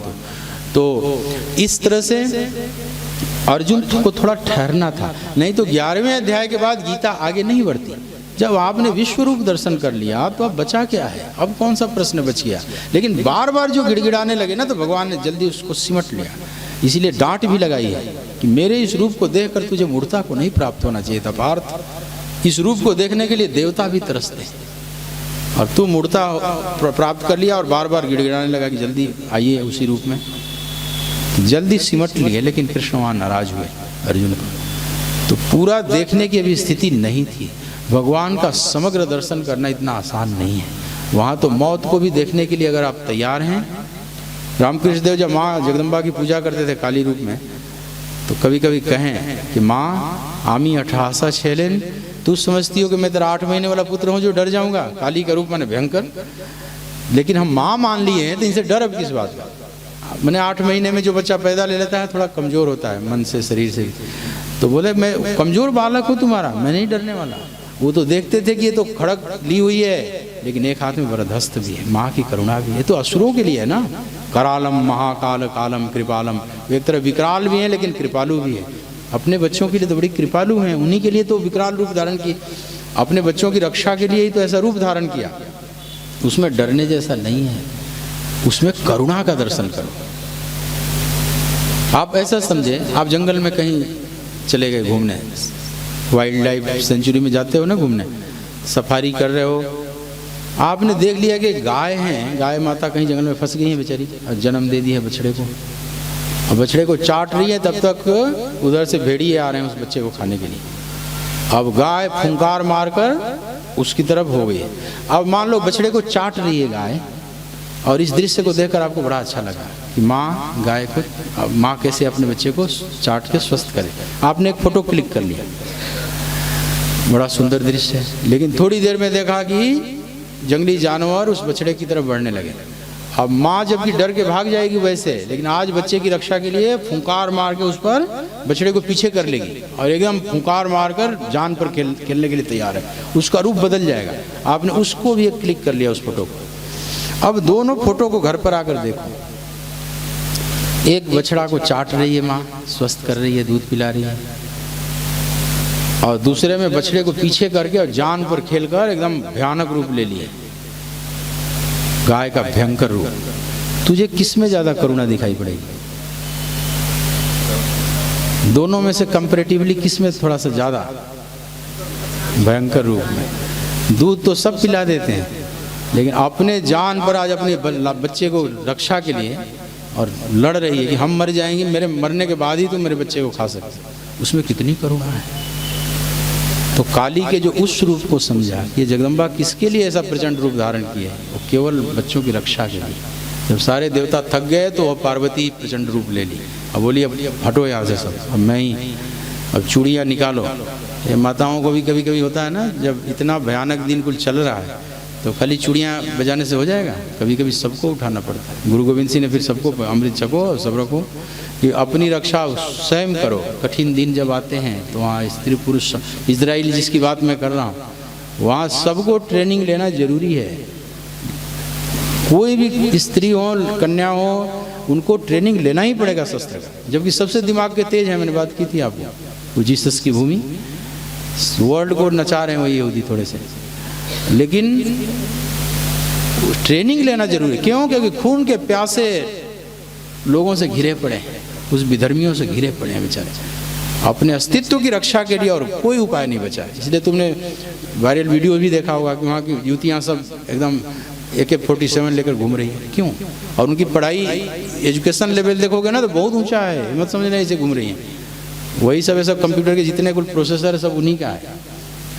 तो कभी कभी समय के अनुसार ढलना पड़ता है आपने। यहूदी वैसे लड़ाकू कौम नहीं होती, लेकिन अब क्या करें, अब तो बचने का एक ही उपाय है, नहीं तो उनका अस्तित्व ही खत्म हो जाएगा इस धरती से।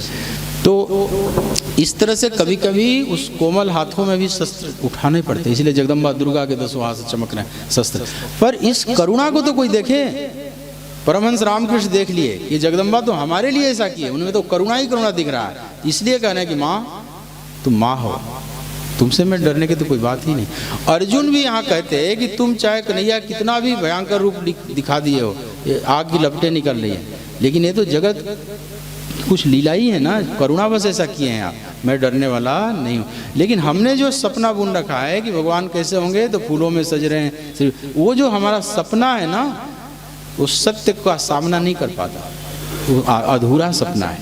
तो सत्य देखने के लिए वो राजी हों जिन्हें मृत्यु भी देखने का साहस हो।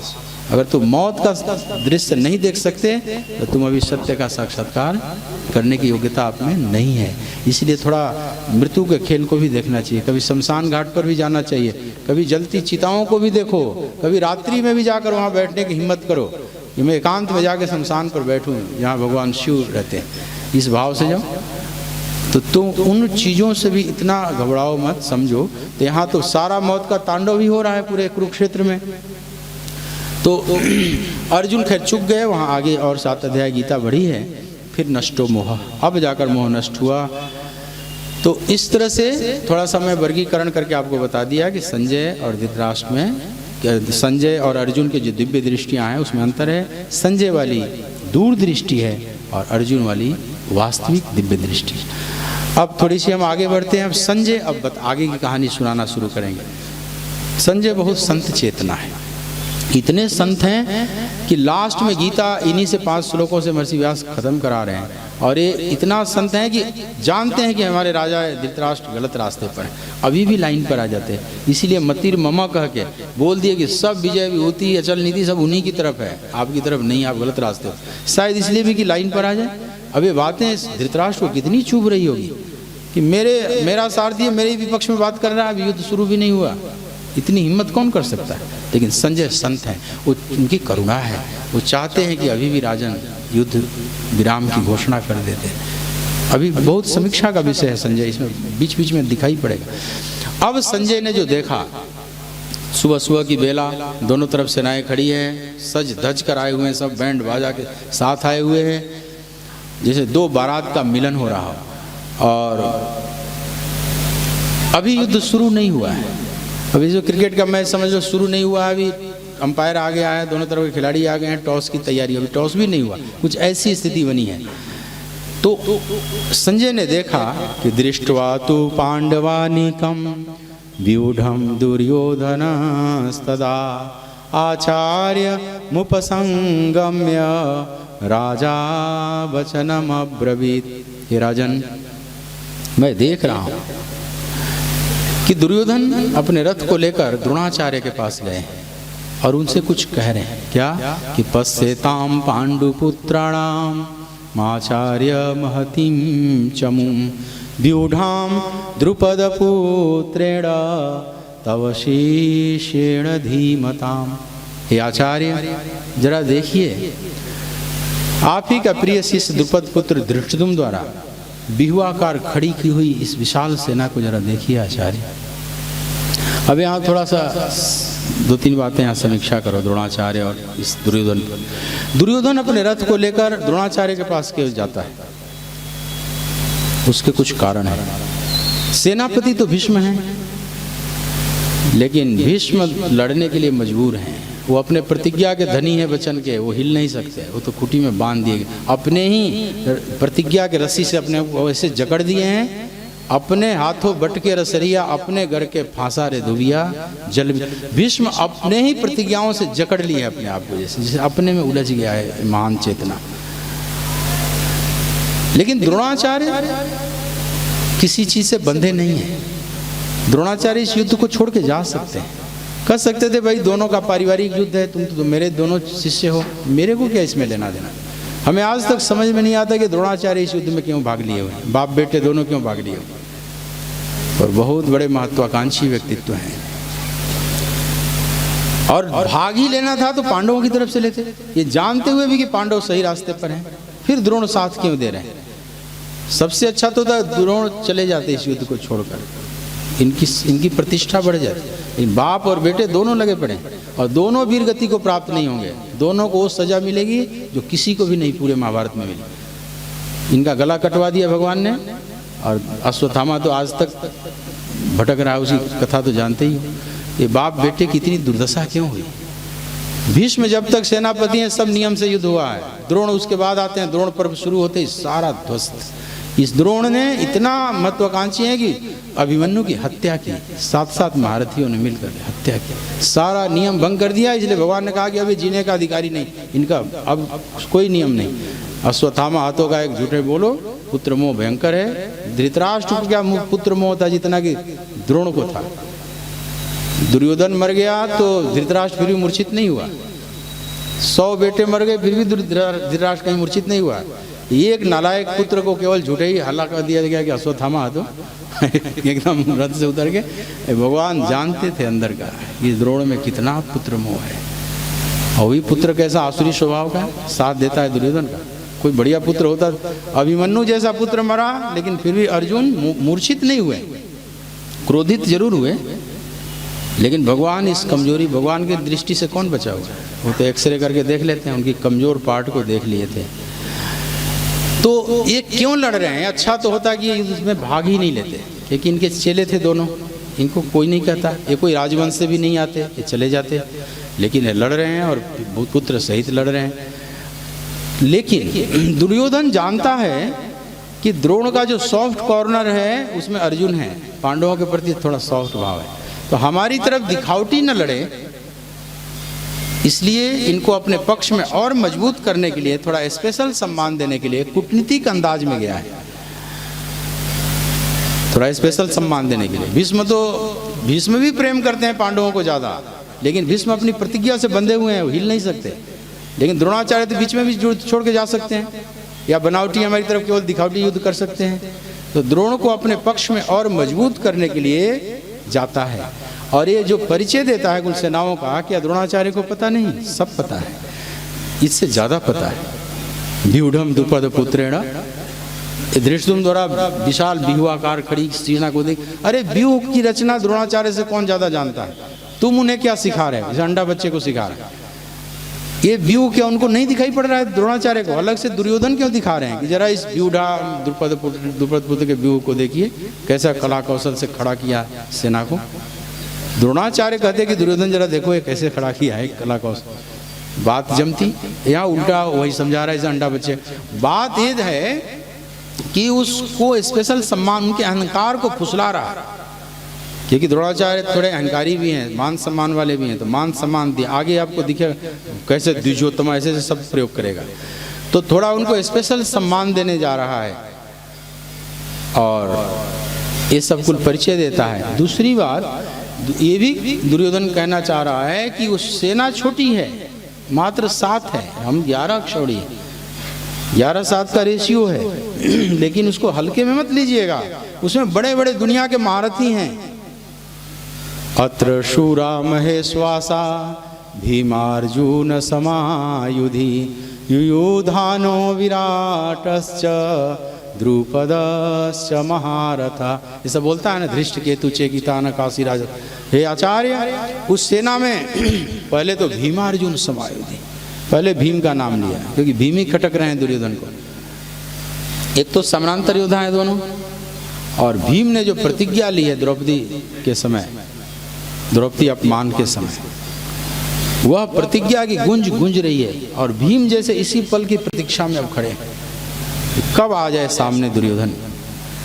तो इसलिए भीम काल की तरह, तो पहला नाम लेता है भीम का इन महारथियों में, भीम अर्जुन सम। भीम और अर्जुन के समान बड़े बड़े इसमें महारथी हैं, फिर सात्यकी हैं, विराट हैं, द्रुपद हैं, धृष्टकेतु हैं, चेकितान है, काशीराज हैं, पुरुजित, कुंती भोज और नरश्रेष्ठ सैव्य हैं, उत्तमौजा हैं, और द्रौपदी के 5 पुत्र हैं, सुभद्रानंदन अभिमन्यु हैं, और सर्व एवं महारथा।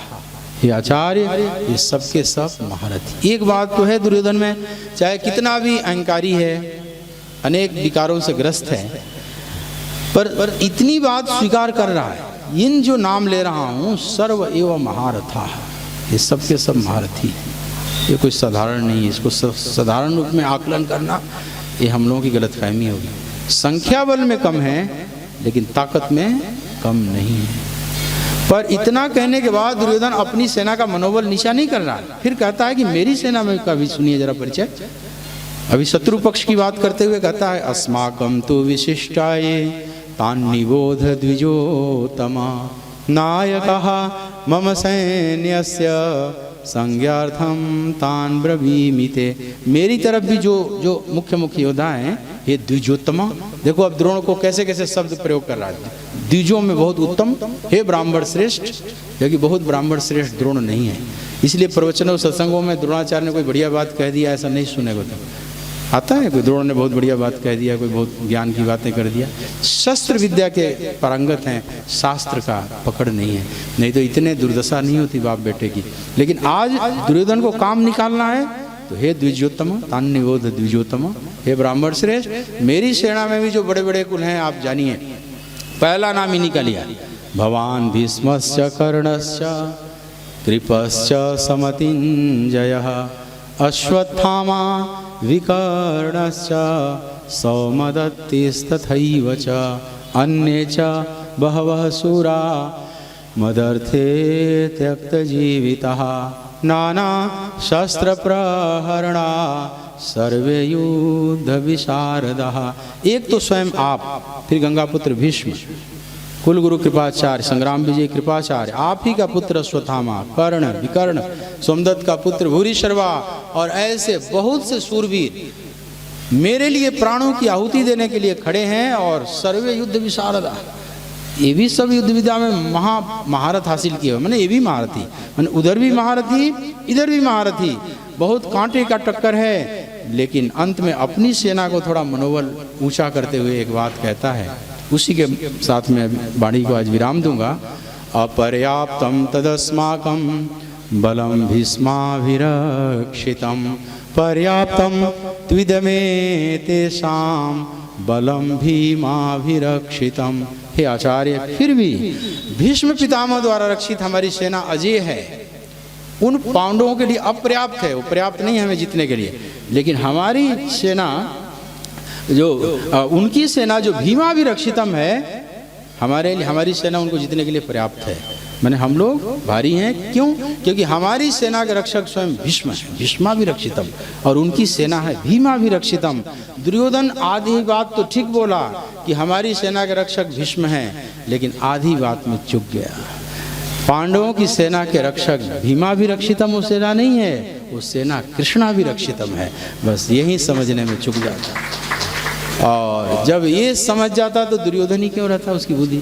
लेकिन कृष्ण दिखाई तो पड़ रहे हैं, लेकिन जानता है कि कृष्ण तो अब न युद्ध करेंगे, न तो शस्त्र उठाएंगे, ये तो सारथी बने हुए हैं, बस इनसे तो कोई खतरा है नहीं, यहीं पर चुक जाता है। लेकिन पांडव नहीं चुकेंगे, पांडव इसीलिए पांचजन्यम पहला शंखनाद कराएंगे उन्हीं को आगे करके।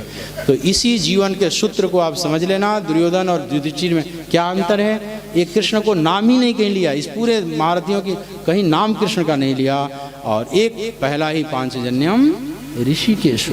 तो दोनों की भक्त और अभक्त की दृष्टि में कितना फर्क है, एकदम आकाश पाताल की तरह। यहीं पर गीता का सूत्र छुपा हुआ है, यहीं पर सूत्र। हम भी अपने जीवन में भगवान को आगे करें, जैसे सारथी पार्थ सारथी बना दिए, तो इस तरह से हमारा भी जीवन भगवान संभाल लेते हैं। समय पूरा हो चला है। इन्हीं शब्दों के साथ आज की वार्ता को यहीं पर विराम देते हैं, फिर आगे कल बढ़ेंगे। बोलिए भक्तवत्सल भगवान की, सच्चिदानंद भगवान की। आज जीवन में गीता के प्रति नई दृष्टि, नया ज्ञान मिला। हमारे पास शब्द नहीं है महाराज जी के भाव को कहने के लिए। अभी हमारा सत्संग 4 दिन और है। परमात्मा की कितनी बड़ी कृपा है, इसका भरपूर आनंद लिया जाए। और केवल एक ही बात विशेष रूप से कही जाती है कि सभी लोग खुद आएं, अपने मित्रों को, पारिवारिक जनों को साथ में लेके आएं और समय से आएं। सभी लोग आरती में सहभागिता दें।